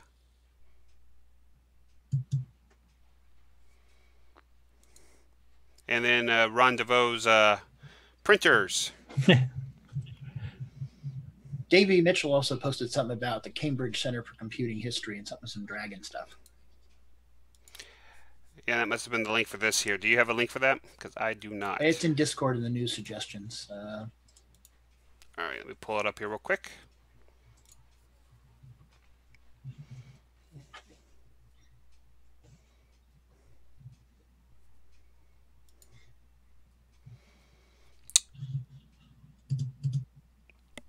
Oh, there we go. Nope, it just brings up to this page here. Just to the Dragons page. Oh, okay. Do you want to explain to it what it was? I didn't read the story, so I wasn't sure. I didn't either. Davey just posted it, so I figured it was relevant. Going back to mice and joysticks and stuff, I've done a little bit of experimentation with an Arduino, reading a PS2 mouse and then translating that to voltage levels, which I feed into the CoCo joystick port. And I've been somewhat successful with doing that. So I've got an Arduino sketch that's in development that basically plug a PS2 mouse into our Arduino and plug the Arduino into the color computer joystick port, and it reads it as if it's a joystick or a mouse. David actually did one of those last year, David Ladd. I actually have a couple of them. They work pretty slick. Oh, okay. So he's got something out there already. Does it work on just a regular Arduino, or does it require one of the other? It uses the Atmel 328P and has I think it's a microchip DAC of some sort. Okay, I'm trying to do it with just a stock, readily available Arduino to see if I can get that to work without using any special hardware and just plugging the mouse directly into it. That means anybody could just go out and get an Arduino off of eBay and then load the sketch into it and wire it to a PS2 mouse and wire the other plug and plug it in. Cool. Yeah, the problem with that link is I'm not a member of the Dragon community for some reason. So that's why it's coming up with that page. Oh, dear. This is what the board looks like. It's basically got a couple the DIN connectors for the joystick, CoCo joystick to plug into and out to the CoCo, and then it's got a PS2 port, and it uses a 328P and a little adapter to basically generate the analog. One of these shows we should actually do a review of the joystick controllers. Like there's Neil's adapters for the the 9-pin Atari style ones. We should just go through them all and show everybody what the options are, what the limitations of some of them are if you're trying to play analog based games. And good idea. Because I know we keep getting questions about them, and I don't have some of them, so I'm not able to answer every question about every possible type. So it'd be nice to know what all's out there, what it works with, how it works, etc. Yeah, because Richard has one too, I believe. Yeah. I know David has one because I have it as well. There's quite a few out there. Yeah, and there's the X-Pad, which is an interesting device. Yeah, we should do a nice big wide review of them all and just make that the centerpiece of one show or something. Hey Grant. Yes, Mark. I found the computing center link here in the Facebook link. Let me post that here. Do you want to go ahead and just share it on your computer, or? I can, I guess. Yeah, probably easier. And David Ladd's here. He heard us talk about floppies. Hey, David. And his joystick adapter. Joystick adapter. Okay, where is my screen? Where is screen sharing? There's share screen. And which one do I want? Select a window. Okay, we'll do that. See if that works. Hey, there we go. Okay, get that on the screen. Okay, this is just where it goes to. It's Christmas Quiz Night 2018. So it looks like it's like a pub quiz with a twist. So it sounds like it's some sort of event you can go to. Oh, vintage computers. Yeah, if I remember when he was discussing it on the post there, I think he used Simon's SG Edit, the semi-graphics editor, to make some of the screens that they're going to be using on the quiz. Oh, right. On the Dragon itself, so... okay, there. Cool. That is like retro. Yeah.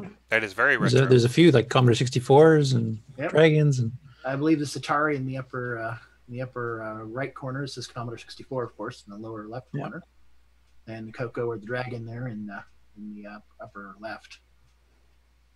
I know he mentioned though he took some pictures. Like he actually made a fake YouTube screen on the Dragon in semi-graphics, like the logo.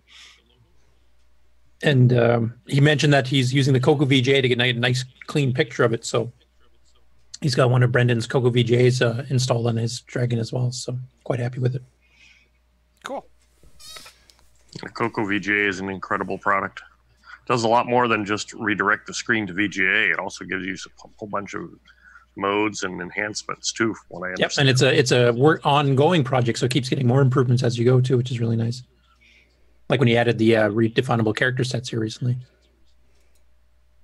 Okay. I posted a question over in the chat if somebody wants to go over there. It's been sitting there for a while, just saying. All right. Trying to figure out how to turn this off. It's just there should be at the very top says stop sharing. Oh yeah, there's that little floating thing somewhere. I am not seeing it there. Oh, it's on this other screen. That's why it's on my other monitor. There we go. 2 monitors. Oh, imagine that. All right, cool. Oh, what was the question over there in the chat? I was looking to get the link for the Timberman. We probably should post it on the page somewhere where we post the video for the Timberman source. Yep, I got both those. Yeah, it's in the Facebook group if I remember correctly. So it's actually on Facebook. Yeah, it is on Facebook, but there we have them here in the list too. Let me post them here. Timberman. There we go. And Stevie's trying to be a troll, but he's doing a terrible job at it today. Yeah, not everybody's cut out for the job. No, we fired him from this show, and so now he's switched over to the Commodore 64 podcast. So.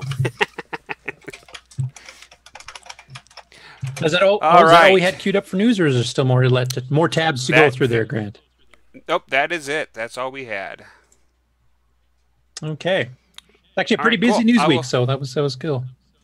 Yep, it was. All right, I'm going to run a commercial here, and then Ron can talk about this printer here that we have queued up. Okay. All right. We'll be right back after these messages. We got to pay the bills. Got to keep Stevie going, you know.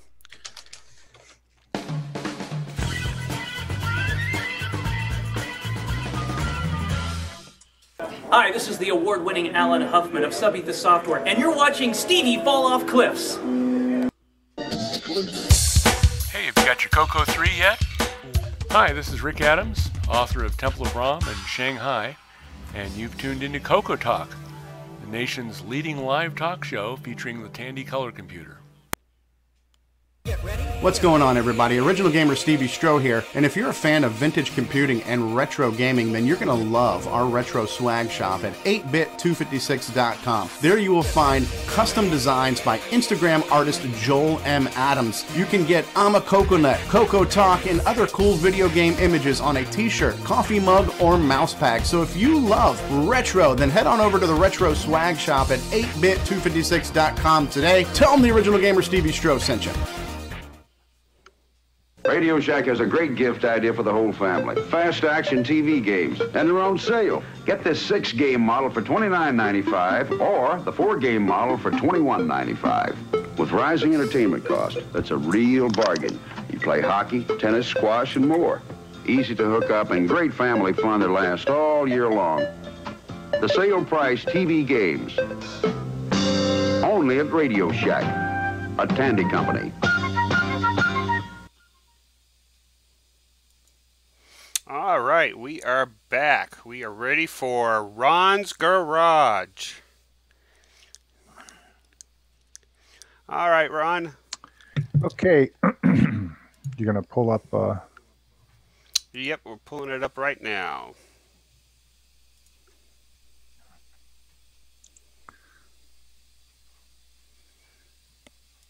All right, Ron. It's been in storage for as long as I've had my stuff. I used it off and on. It's 2400 baud, but it's freaking slow. But back then, it was an inkjet, and it was high tech, the edge. It was cool to have, and I had acquired one with a bunch of other stuff that I bought. A guy passed away, was able to get it. Anyway, didn't know I had it for a while. When I went through some of the stuff, there it was. Some of the ink was leaking out the back. I had to clean it up. And I haven't tried to find out if they have cartridges for it still or anything. And I know about 20 years ago, I had it working, and it was printing pages. I haven't actually turned it on yet. But I'm going to try and see if, it'll actually work. It has a primer. There's a link, if you're on Ron's Garage, there's a short video of one just like it that people used with Apple. I think it was a Canon. Yeah, it was actually Canon manufactured it, and Tandy rebranded it for the... Right. This is a CGP Max, which will actually operate the thing. And there's some options on there. I put that on. That's a PDF of the manual that you can download, and there's the actual manual. And I do not remember an inkjet back from those days. Oh, this is like the very first one. Yeah, very first color. Yeah. And you were able to prime it with a lever, and you can also lock the heads from moving back and forth. If you want to show that video real quick, just the first part of it or something, which is kind of interesting to view. Yeah, I'm not on your page, unfortunately. No, it's right. It's on the. Oh, you're not. You're not on Ron's Garage. No. Nope. Oh, okay. Looks like. Yeah, Ron, you'll want to use that primer. I actually owned one of these, and I've actually been kind of getting frustrated because I don't remember getting rid of it, but I can't find it anywhere. But yeah, you'll want to run that primer. There's 4 little tubes. There's 2 cartridges on that thing. There's the 3-color pack and then the black inkjet pack. Right. And there's a little primer, yeah, that actually pumps the ink through those little tubes, and you'll want to do that before you start printing that thing. And because a problem that they had with those is that they would clog up. Yes. And I don't know of any way to unclog those tubes. I don't know if there's a trick or not, or what could be done. But yeah, I'd love to try to find mine because I just don't remember what. I've moved to like 5 different places, and so I don't know if I got lost somewhere, but I'd love to find mine. I was trying to think of what I did one time when it did clog up. I might have put some alcohol in an empty cartridge and put it in there and pumped it and got the clog through. I don't know. It's been a couple bits of trivia on that printer too. There was an updated ROM that was third party that used to be sold in Rainbow. I remember seeing it at Rainbow Fest and actually had one in mine that basically double printed everything because it was the colors weren't that bright when you originally got the printer, and this bold chip, which is a ROM replacement, basically made everything twice as bright. And then also the other bit of trivia is that the printer has a CPU inside of it, and it's a 6809. Oh, that's cool. Cool. All right, Ron, I think I found your video you're looking for. Is this it here? No. All right. Where's it at? Right underneath that. If you go comments, and you'll see a link to a video for the Canon. No. I see. I have no comments here listed on this one. Oh, maybe it's in the CoCo one then. Huh. Okay, Wait, I'll find it. No, that's not it. Let me see. I think that is it on the color computer page? Might be. Yeah, I enjoyed making pictures and printing out on it. The fun thing was that the paper was rolled, and when your print would come off, it would just be this big roll, and you had to try to flatten them out and everything. That's why I always bought the sheet fed, and I always fed single sheets at a time because that was so annoying. They mentioned that there's 2 kinds of paper you can get too. One with a little bit of a gloss on it, or I don't know. It's like what happens is if you just use regular paper, the dot will go into the paper and spread a little, whereas this coated paper will go on it and stay and look brighter. I think it was kind of a clay-based paper, so that way the ink wouldn't spread. It would just make a dot and stay. Right. And earlier this week, I started up my CGP 115. Does the little pens, and there's video of that on Ron's Garage, and then my TP10. I got that played around with that too. It's kind of cool. The TP10 is technology that still exists at your gas station when you get your receipt, out of the machine. Same thing, which is cool. Yeah, Ron's Garage has a lot of cool stuff on it. It is definitely a place to go to. The And in CO technology. Yeah. All right, cool. All right, thanks, guys. All right. Thank you very much, Ron. All right. Oh, no. Look who just joined and destroyed the show. We fired you, Stevie. What's the Go back topic? to your Commodore. Go to your Commodore 64. What's the topic today? Welcome, Stevie. How you doing? Doing How are fine. the kids? Do they survive? Yeah. All right, cool. Better yet, have you survived? So I missed printer talk. Am I just in time for floppy talk? I think we're doing cassette talk next. We had controller talk. We had printer talk. We had compiled Sprite talk. Hey, Steve, a little trivia. What processor is in the CGP 220? I missed your presentation, but I'm going to take a wild guess and say it was the 6809. Yeah. Yeah, the Commodore ones had 6502s and everything, right? They had a 6502 in the floppies and in the printers and all kinds of stuff, right? Yep, that explains why they were so slow. Well, this CGP 220 isn't that quick. So if we replace the 6809 with a 6309, will it print faster? Yeah. You'd have to patch the ROM inside of it, but yeah, you could. TFM those lines on the printer, yeah. I wonder if the All right. clock is external or not on the 6809. I'm trying to remember. It might be a 68A09. If I remember, it's a 1.5 megahertz. You'd have to take the cover off and take a look. It's on the chip. So cool. All right, cool. Are we guys ready for the core dump? Oh, sure. Okay. Let me. Hey, Stevie, you want to run to your bathroom and go flush the stool so we can have the sound? I can see if I can get my soundboard fired up and share my audio for a second. Okay, we'll do that then. He's not going to crash us, is he? I might. No. Yeah. I put a glitch in the matrix. Oh.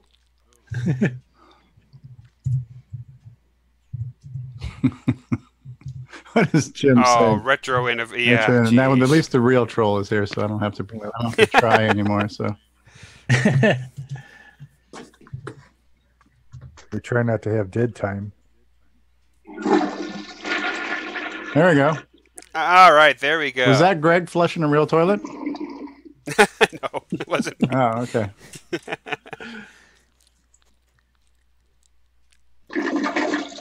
Wow. Wow. It just keeps getting better. That's David Ladd's toilet. Maybe we should get the sound of a plunger. Yeah. Let's see if I think there's YouTube channels for that. Oh. Right. We might as well just go all the way to the exploding toilet at this point. So did we just hear the Ladd effect there? Was that a real toilet, David? Here, stop sharing sound and I'll share sound, Grant. All right, I am stopped. All right, so what I do, I got to go to advanced and I got to hear computer sound. All right, so I'm ready to press the button whenever you start your core dump. All right, here we go. Core dump, guys. Of course, you guys won't hear it now. This is a professional show.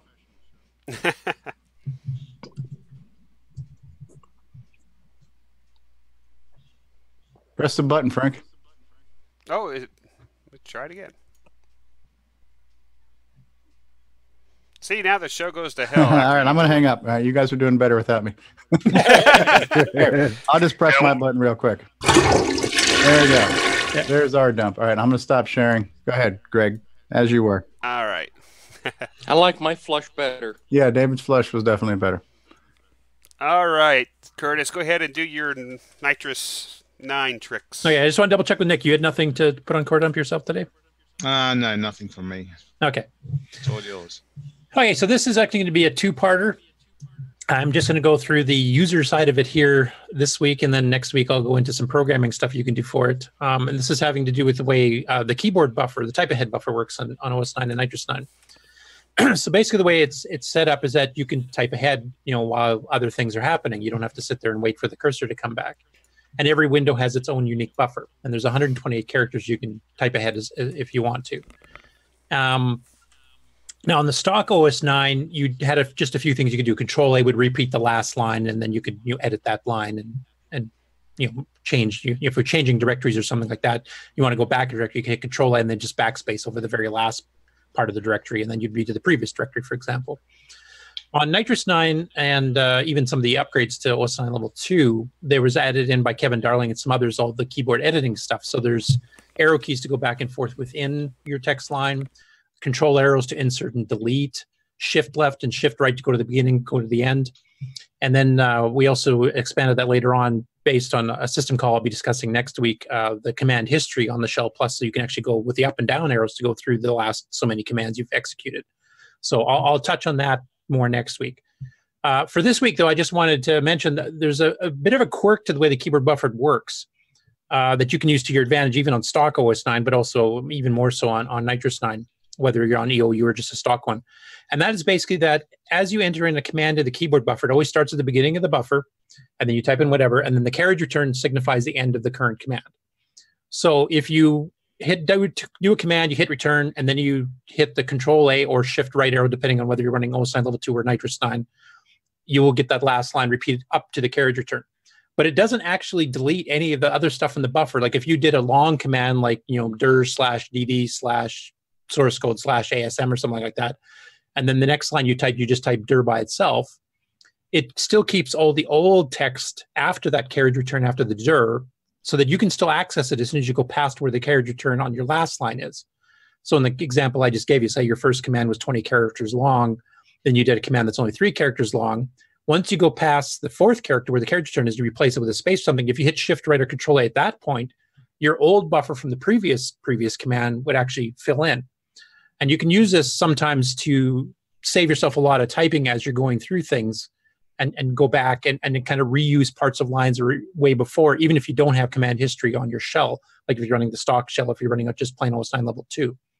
So it comes in quite useful. I got quite used to that. And then when Bill and I were doing Nitrous 9, we decided to come up with the idea that we can actually pre-fill the keyboard buffer. And we noticed because in SCF, the sequential character file manager, which handles terminals and windows and VDG screens, is that they actually built in, when you first boot up OS9, and this has been carried over to Nitrous 9 as well, they pre-fill the buffer with a little message. And in their case, it was, I think, the 3 main authors of OS9 level 2.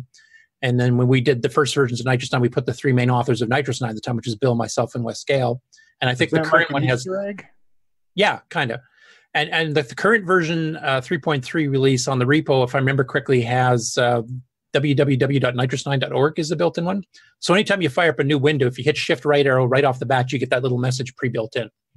And if you wanted to patch SCF, you could actually have it default to whatever the heck you want.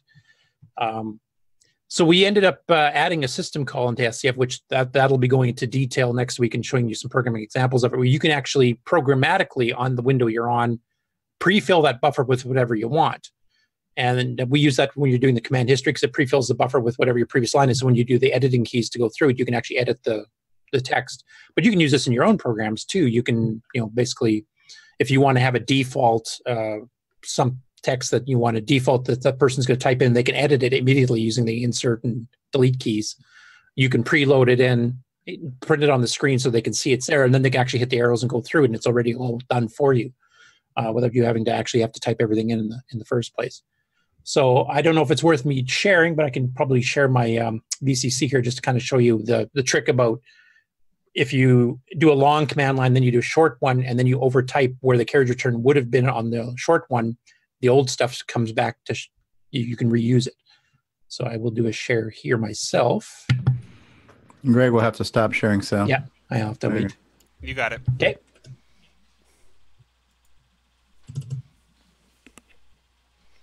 Everybody see that? Yep, I can see it. Okay. Let's see it. Blue and white. That means Curtis got a blue screen. We got to restart. Wrong. So I'll just do this. So there's a fairly long command line. So I just did a dir of that particular thing. And if I hit the Shift Right arrow, it'll repeat the line, and then I can use the left arrow and the right arrow to go through. I can Control Left to delete stuff. Like if I wanted to delete, say that. And you can insert, and then you can type in something else. And that type of thing, and then you can redo your commands. Now, if let's say I just did a dir by itself now, so now I'm directing my root command. Now, if I hit Shift Right arrow again, it's just going to repeat my last command. But the thing is, as soon as I remove that carriage return, which is in the preloaded keyboard buffer in the background, I'll hit a space bar.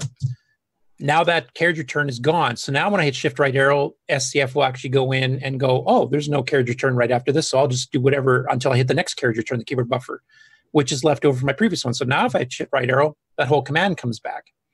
So you can use that to your advantage. And the Control-A equivalent of this in OS9 Level 2, the stock one you got from Radio Shack, also lets you do this. So if you replace the command or replace the carriage return with a space or any some other character and hit Control-A, the rest of your old keyboard buffer would come back. So it gave you a way to shortcut some of your typing. But this is one of the nice things about it. And then you have a command history, of course, where I can go through and actually just pull up each individual command I've been doing here. And all of these are editable. How'd you do that? That's up and down arrow. Oh. Now, I remember correctly, and I wish Bill's here to do it, or maybe David remembers, but I think the window descriptors on the 3.3 repo are not set up correctly to do all of this. I think it only does parts of it because some of the attributes and stuff and some of the special settings were not set correctly up for command history, which the UU, it's all fixed. Every window descriptor is set up properly to do this. David, do you remember if that's true or not, or am I remembering that wrong? I am sorry, I do not remember. Okay.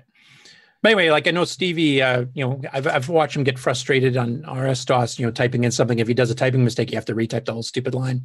You don't have to in Nitrous 9. You can go through the command history, you can edit them. I should also mention these here are not limited to the shell.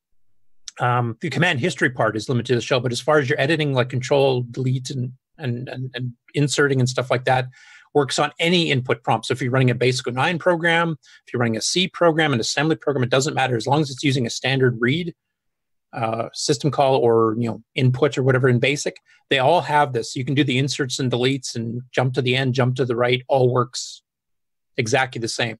So you can use that in your own program as well without having to actually program any of that stuff. It's just built into Nitrous 9 itself. And then, like I said, next week, what I'll do is I'll go into some detail, show you how that fill command works so that you can preload the buffer with whatever you want. I'm going to be using that in G Shell, like when you do want to, say, rename a file.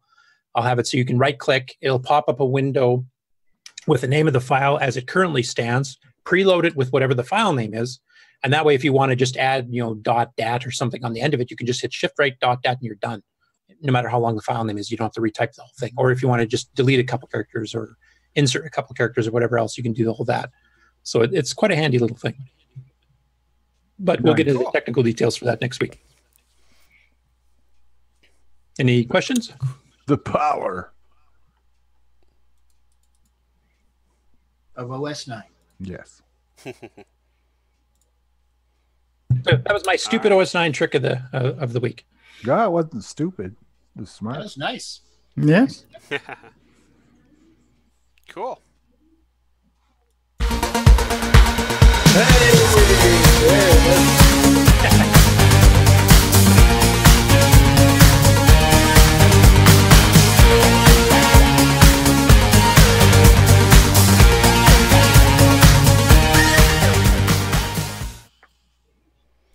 I played just for you, Nick. and unless I'm mistaken, I think we now also have Stevie Stropich saying OS 9 was nice on recording. Yes. I like command history. I'm so used to it on a real computer. I actually asked Rick Adams to put it into his game he was working on, the OmniStar, the hacker game. I'm like, okay, this is like, I feel like I'm in a real terminal. I need to be able to hit up arrow and repeat my last command. So he actually put it in. So yeah. Yeah, that's the thing about OS 9 is it does limit you because you're abstracted away from the hardware, but that's like as you said, a real operating system and modern systems, you have the same thing, and it has a lot of the same features that modern systems have. Yeah, I know Bill and I use this at work a lot because one of the nice things about OS 9, this was at the lower level. This was in the file manager area, which means any SCF device does it. So if you hook it up to a modem, if you hook it up to a terminal, and you log into the CoCo of those, all this works there too. So you can do, editing your command lines and everything else on a terminal. It doesn't even have to be on the CoCo itself. We use that quite extensively at work.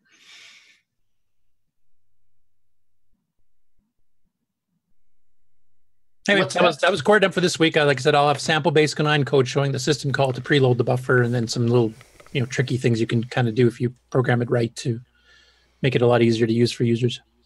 Can't wait. Cool. All right. Well, that covered everything on my list. I will now open it up to the floor and see if there is anything else that we need to discuss before we kill this show. Can you guys start over, because I missed most of it? Did you guys at all talk about last week's show about Tandy Assembly? Just kind of a Tandy Assembly follow-up discussion. Yeah, that was our very first thing. Yep. Yeah. That was the opening section. Yeah, I gotta say, I really want to thank you guys for being there and bringing it to us. For the rest of us who weren't able to experience it, I think we did a pretty good job of providing a lot of coverage between the two shows last week. And thank you, Grant and Jason and Paul and everybody else who did that. So cool, and hopefully more of you guys will be able to make it next year. Have they got the dates for next year firmly? Like I said, you said they already signed a contract to get the facility again, but have they got firm dates yet? Or No, I don't know if they signed a contract. I know they were going to do that as soon as the show ended. So I'm assuming that they'll probably be doing that in the next week or two. So, because they want to get that October date back, I know that. So I'm sure we'll be hearing that soon from the other podcast. Yeah. The other show. And one other thing Yeah, to the mention to Stevie here that's not related to Stanley Summit, but something we discussed earlier in the show, is that Jacob Moore has actually completed Popstar Pilot, so we're still waiting. Yeah, I saw that in the car. I was watching a little bit in the car on the ride home. So good for Jacob. Bar is now set. Yes. So when are you going to join that group there, Stevie? It will have to come after level 3. I'm still working on level 3 right now, so. I tend to do my levels in sequential numerical order. So you don't have the cheat pokes yet? Oh, sorry. All right, cool. Well, since Stevie's here, I will let him do the sponsors here. So really? we'll make him work a little bit here because he does it better than I do. No, I don't know about that. You are the man. All right, here we go, Stevie. Women want you, men want to be you. So I need to make this bigger. That's what she said. How do I do that? Do I hit spotlight video or pin video? I'm afraid if I do it, is it going to screw it up for you guys? All right. So our sponsors, right? Well, we got to first thank Grant Leighty. Without him, nothing's possible. CoCo VGA, our good friend Brendan Donahue at the CoCo VGA Project. Check them out at CoCoVGA.com. Boyson Technologies, Richard Lorby-Esky, adding new things, CPUs and processors and blinky lights and all kinds of good stuff. BOYSON Tech.com. Jim Brain and Retro Innovations, professional trolling services for all vintage systems at go4retro.com.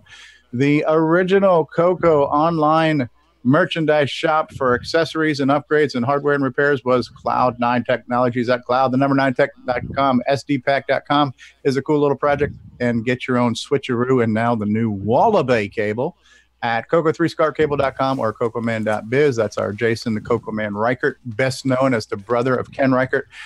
We are on the CoCo TV channel on Roku, thanks to Roger Taylor. Hey, Ron Delvaux and Mission Control, did you verify that we are on Roku today? Had you been on the earlier part of the show, oh, wow. You would have noticed that I said I couldn't confirm that because it's currently not installed in the control center. I see. It was confirmed by Paul Fiscarelli, though, so yes. It was. Okay. All right. Now, thanks, Ron. Thanks for keeping me in my place. Now, I don't know the exact dates, but there actually will be like a Black Friday promotion on the Retro Swag Shop for T-shirts and coffee mugs. And so when you visit the Retro Swag Shop and you click on T-shirts and coffee mugs, it'll tell you the date and it'll tell you the promo code, but you will get 15% off and free shipping. I just don't remember the exact dates, but it's coming up for Black Friday, and that's a built-in feature of the T-shirt makers. They're giving that to us, so check that out at 8bit256.com. CoCoTalk.live is where you can reach us. The other show, the CoCo Crew, at CoCoCrew.org. Make sure you check them out. Good friend of the show, Brian Joyce, FD501.com. Last but certainly not least, the Zipster Zone, Ed Snyder, ZIPPSTER, the ZipsterZone.com. for all kinds of cool stuff for the hardware that we want to have. CoCo SDC forever. Yes. All right. Thank you very much, Stevie. You do it better than anybody else. That's what she said. Wow. That's where you usually say it, right? Thanks, Ron. Yeah, I was expecting that comment, but not from Ron. All right, Paul cool. Barton calls it Blue Talk. Blue Talk. All right. You know what? Since Bruce is here, we'll go ahead and run the CoCo Forever teaser here, and then we'll wrap up the show. We'll be right back. Yeah. Imagine Jim's favorite a part. different world. A world where Tandy Corporation has the upper hand. Where the CoCo surpassed all competitors. And all you have to do is travel back in time without making a single mistake. CoCo Forever. How does it feel? I'm still believing. You definitely earned this office. Yes, you're too kind, and thank you. You want to grab some food before we...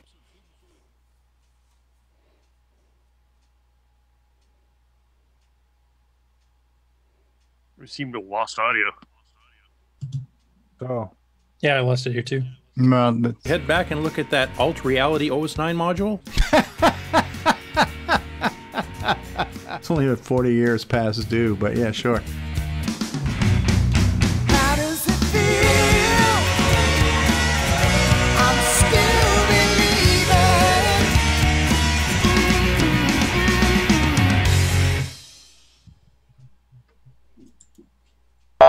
G'day, mates.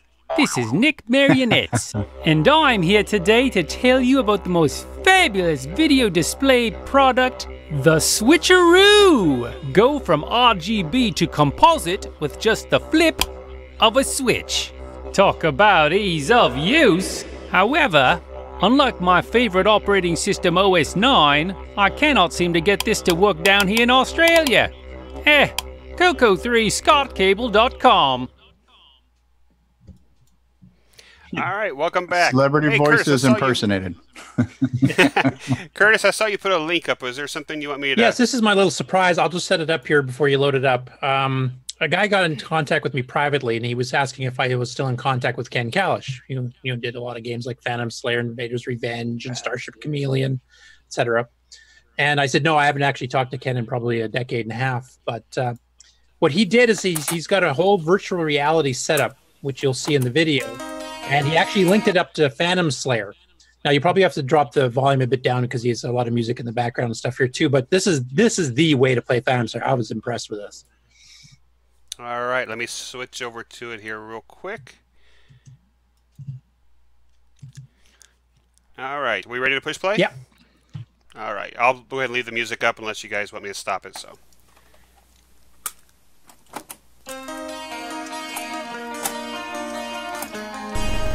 This is copyright. Turn it down. Oh, all right, copyright. Yeah, that's Eddie Money, right? So it's going to get our show flagged. So he's actually doing virtual reality. Yeah, he's got that walking platform where your feet, you actually move and turn in real, plus you have the goggles and everything else. So neat. That's on a dragon? Yeah, in his case, I think he's from England, if I remember correctly. So yeah, this is on the Dragon, but I mean, if you had the same setup, you could definitely do it on a CoCo too. I'm thinking Chet's new game should use this. Maybe that's another requirement, since he's got the highest CoCo requirements for games so far. He should have the virtual reality. And this new CoCo product requires the Oculus Rift. I mean, we've had some people experiment with the goggles and stuff on the CoCo before, but I've never seen anybody like go all out with the whole walking platform thing. I don't even know anybody that actually has one up until now. So sounds like a good DIY hack. Yeah. Sounds like Chick-Ching. Not saying it's a CoCo project, but it could be. I guess what he's done is he's just basically taken the outputs from that platform and spliced it in as analog voltages to the CoCo's joystick port. Well, this is actually a keyboard game, so we had to do it differently. There's no joystick controls. Oh, interesting. Well, if you had like a Bluetooth type adapter for a keyboard, yeah, it'd be easy to rig something up like that to simulate all the key presses. Yeah, because it's basically just the arrow keys and fire and the 1 to 6 for the proximity detector. So I just thought it was a fascinating project, and it just came out of the blue. I wasn't expecting this from anybody, and it was so cool. I had to share it. I'm wondering if he's got some type of stereo simulation too, where he's got the alternating eyes, or if it's just still kind of this. You get the same vision in both eyes, and it's flat. You know. Yeah, I'm not sure, because I replied to him because I wasn't able to reply to him for about a day or two after he sent me the initial video. Then I guess he's been busy because I haven't got a reply back from him yet. But this just happened the last couple of days, so I'm hopefully I'll hear something over the weekend. That's cool. I'd like to get him on to interview about the setup, actually. Yeah. Is there other games that would be on his machine to the? You need to duplicate a bunch of the source code and do offsets in order to generate the view for the other eyes. So I doubt, I mean, I suppose it's theoretically possible to do that, but it takes pretty major rewrite of the game to support something like that. What if the games would be kind of fun to play like this? Yeah. Man. Yeah, I was wondering for you guys, like especially Stevie, since you're the game player extraordinaire type thing, extraordinarily bad, but still. Is there any other games that we have on the CoCo that you think that type of a setup would work really good on? Well, Dungeons of Daggerath would be amazing in VR. Yeah. Gatecrasher was another one I was thinking of. Yeah, Gatecrasher. So Phantom Slayer was the first-person shooter? At least one of them. I mean, it came out in spring of '82. What about even something like Project Nebula? That would be kind of cool, right? Imagine looking out in space as you turn your head around, the stars move as you're looking and stuff. That would be kind of cool. Temple of Rom. Even if it's not Temple of Rom, yeah, maybe, yeah. Even if it's not true 3D where you're getting the depth, if you just had pivot control where as you turned your head, it was like moving the joystick left or right and you were steering your point of view, that would be interesting, right? Yeah, VR, CoCo VR.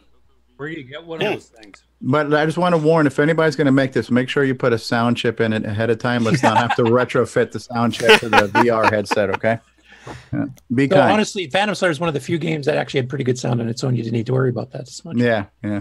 Yeah, that was my little surprise video for the show. I didn't tell anybody else about it. I mentioned to Grant I'd have something, but I didn't say what it was. There's Jacob Moore, the beater of Popstar Pilot, level 5, fireworks, the whole 9 yards. Good job, Jacob. Excellent, Jacob. Jacob, just remember that you are better than Stevie. Maybe. So, Bruce, how far have you gotten in it? Yeah, not that far. I'm busy trying to make a game. Okay, yeah, I guess you have a good enough excuse then. Different priorities. Yeah. Should give us a review of the game now from an expert that's actually finished the game. That's right. Thanks, Barry. Yeah, I'm going to drop off now.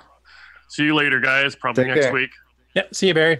Give our love to the parrot. Keep us up to date on that joystick 3D printing for the parts for the Deluxe too. Will do. See you later. All right, cool. Anybody else have anything, or did we beat this one to death?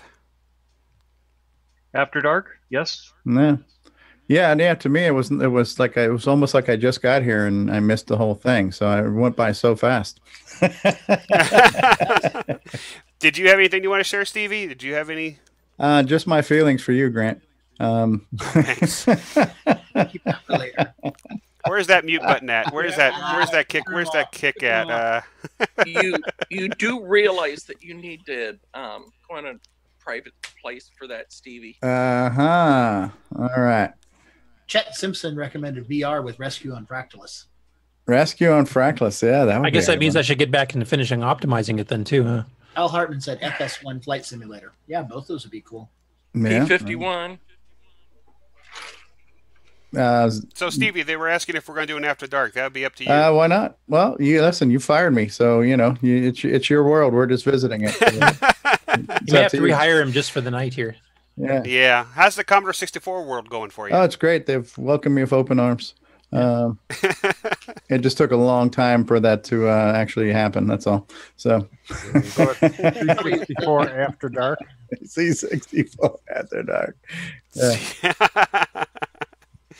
Cool. And then, Stevie, you also missed when I had a power failure right in the middle of talking. Oh, that's probably Jim Brain's favorite part of the show. Yes, it was actually. Curtis, shut up for once. Awesome. We were fanning the flames of his dumpster. Was Richard on at all? Did you guys see it? Yeah, he had his dumpster fire You on. didn't see his little graphic, did you? No. Yeah. That must have been before He I had a little joined. dumpster fire with a door open and the flames coming out. Excellent. It's a great metaphor for Grant's hosting today. Thanks. And did I miss any updates from Nick Marentes? Do we hear anything new on Funstar? No, he's been sick for the past week, so he didn't get. Yeah, haven't done much. I thought it was a pretty lame excuse too, but yeah, that's what happened. Nick's been drawing on his new CoCo 2. CoCo Max is a hardware device. Nah, haven't done anything at all. Been just taking it easy the last week. We got to speak to one of your neighbors last night, or the other night on Discord. Ian Maverick's son was on Discord. And it sounded like he was going walkabout, so we could hear like street traffic in the background and all kinds of stuff. And muggings. Yeah, muggings. You guys have muggings over here. We have mass shootings. We're working our way up.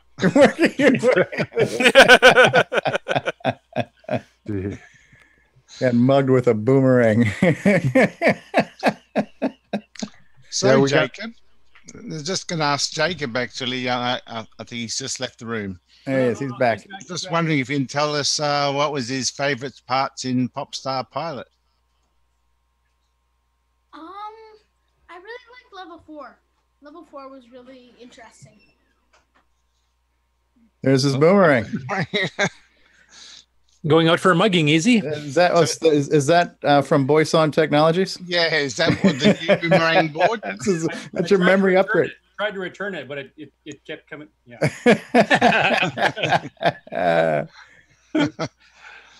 Which one is level 4? I haven't seen that one yet. We were all made aware of that. Yes. Is that the one with the pipes? Painfully aware. Yeah. The pipes and space stuff? pipes. Yeah, I've seen pictures of it. What'd you find to be the hardest? He's thinking. Probably the end of level 4. It's kind of Oh, yeah. difficult, yeah. How'd you find level 2? The Interesting. caves. Yeah. Honestly, I really hated the very starting of level 2.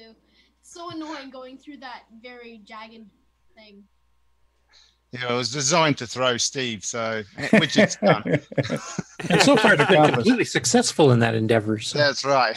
So is the ending with the fireworks, is that, because I know there's like different endings, right? Is that the one where if you got all 25 tokens and Yeah, that's the end of level 5. that's, so we didn't actually see what level 5 itself looks No. like, because that's the bonus level, but we just saw the little saw fanfare. If You saw the very, very beginning of it at the end of the video when he made it to level 5 the first time. Okay. And that's also the level that has palette tricks to do more than 16 colors on the screen once. So that's how is that even possible? Is that too late? OS 9? Yeah. Oh, yeah, it's the OS 9. The OS 9 did that. Okay. Yeah, that's when he kicked it into real loss, and he pre-filled the palette buffers, so all he had to do was do a shift right, and he got more than 16 colors on there. So, perfect. yeah, I'll make you a game too, Stevie, under OS 9 here too. I'll just pre-fill the buffer with game over. So it's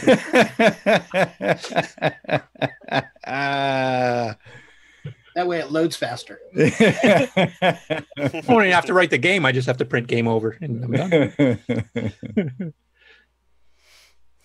All right. We beat this one to death, guys? Yep. Yeah, but yeah, so let's do an after dark for sure. Press the button, Greg. All right, let's go ahead and do last thoughts and parting words. So we'll start down here with David Ladd, since he's the star of the show. David, any parting thoughts? Everybody love each other and support each other and give everybody good thoughts. I'm glad you added the word thoughts there. Thanks, David. Paul Fritzarelli, any parting thoughts or words? Nope. Thanks, guys. It was a good show. I appreciate being part of it. Thanks, Paul, for joining us. I appreciate it. All right, Nick Marentes. Yeah, nothing else. See you all next week. Cool. Hope you feel better, too. Yeah. D. Bruce Moore. Nah, it's all good. It's been fun. All right, cool. Brian, any parting thoughts? Nope, great show, and look forward next week to meet with everybody again. All right, cool. And we'll pass Stevie. Glad you're here. L. Curtis Boyle. No, it was fun. I actually got some work done on the AOU, like I mentioned, which is the first time I can say that in months. So it was a good week for me, and I'm hoping to continue on with that because work's kind of died down a bit, and still shooting to getting some sort of a release with bug fixes and stuff here for the end of the month. All right, cool. Thanks a lot, Curtis, for helping me out today. I appreciate it. Ron DeVoe. Calling Stevie Stroh. On my new phone. Oh, wow. Look at that phone. Supposed to be the red phone in Mission Control. So, well, this one I got. He's only on yellow alert right now. So yellow alert. It's DEFCON 2. So can't wait till our next one. Mark Overholzer. Hey there, and Meow, and always glad to be here, and it's always a fun group to hang out with, and we had some nice news this week. So, thanks, Mark. Appreciate it. All right, and then of course Stevie Strobridge, the star of the show as well. Well, I would just like to say, since I've been fired, number one, is there severance pay, and can I fill out unemployment?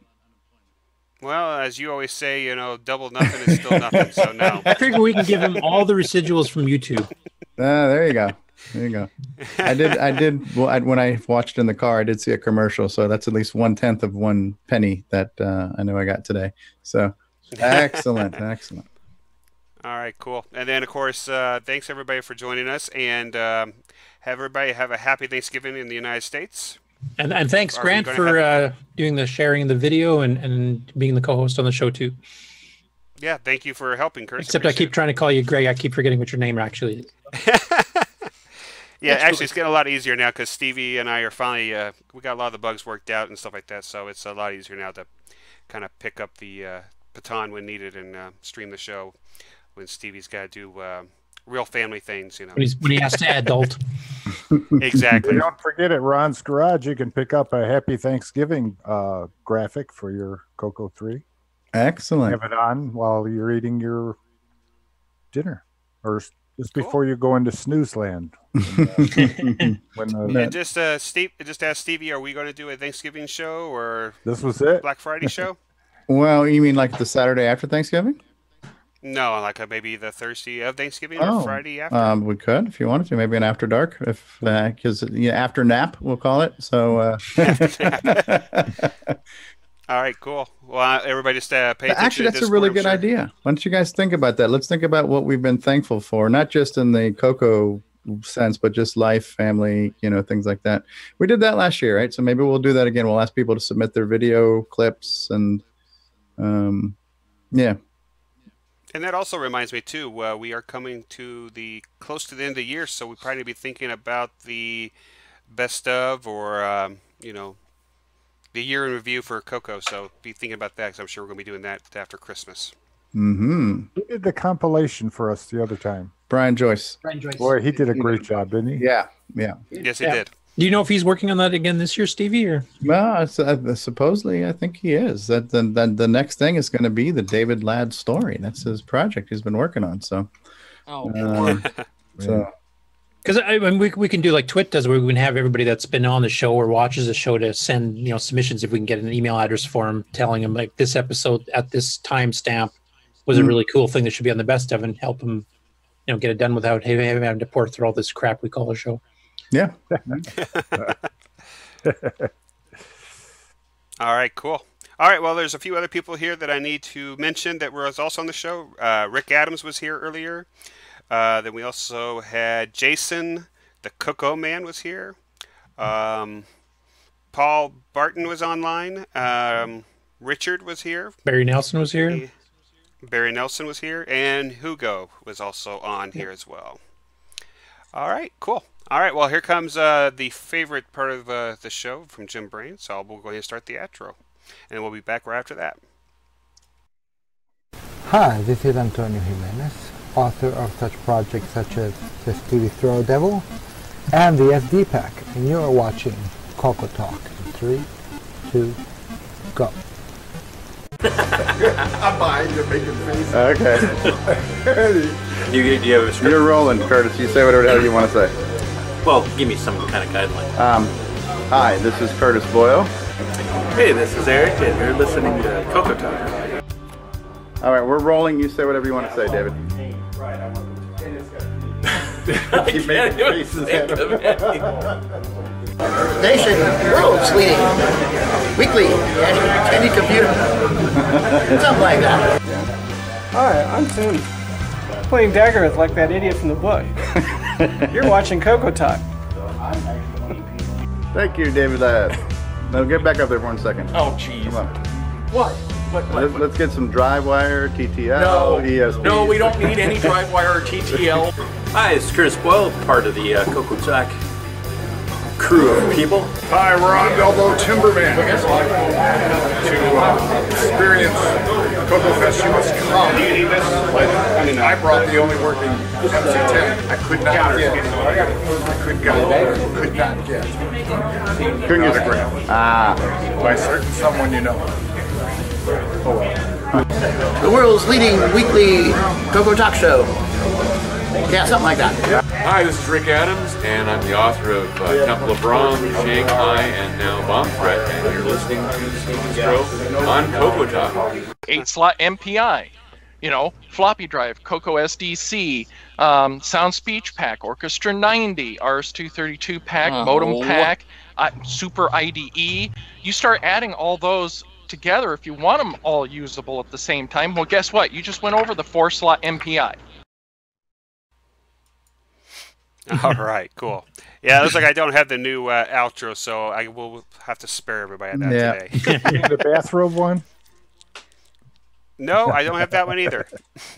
Oh, Bruce Moore is going to play us out. Actually, before Bruce starts, though, we should probably acknowledge some of the people that were in the chat, too. So we got a bunch of people there that weren't in. Like, so we had Al Hartman, we had Chet Simpson in, Salvador was in, James Jones was in, Davey Mitchell popped in near the end. Jim Jones. I guess we'll even count Jim Brain. Even original gamer Stevie Stro. I don't know who that whack job is, but he apparently popped in for a while. John Laurie was in. Tim Franklin. Nick Marotta, of course. Chet Simpson. Mikey was here. Yep. Ken. Tim Franklin. So yeah, there was a lot of people watching. So thanks to all you for putting up with Greg and me. I mean, sorry, Grant and me. Sometime we'll have a lady on here. That'd be good. That would be good. Yeah. All right. Bruce, we'll let you play us out. I was just playing along. That was it. Nothing fancy. CoCoTALK music. We can do that. We can do the outro. Go ahead and play it. Play it. We'll do the outro to that. Yeah. Hey, I got a confession to make though, Stevie. I appropriated one of your little singing bites from CoCo Fest last year, and it actually shows up in the end of the last episode of CoCo Forever. What was the? Or now I'm gonna have to hear it and find out, huh? Yeah, you are. Yeah, you walk past when you walk past the Music Man. He was playing something, and you walk by with your camera, and you sing "I Need a Hero" or something like that. Okay. Yeah, well, it kind of worked. So I actually managed to incorporate it into the CoCo Forever theme. So. Ah, neat. Now I need to hear it. Now you need to hear it. There's another All right. Now, I don't recall my people being contacted for any of this. And don't recall sort of royalties. Yeah, any Signed a blanket royalties. disclosure at the beginning. Yeah. Send him your account number. He'll put some. Yeah. Your people did not talk to my people. So that's cool. I can't wait to hear it now. We'll settle up at CoCo Fest. Good. All right. Well, I will kill the push the button here. Push the button, Frank. We'll see you all next maybe Thursday or Friday of next week. Happy Thanksgiving, everybody. And After Dark tonight, right? After Dark tonight. Yep. Bye-bye. All right. Have a happy Thanksgiving.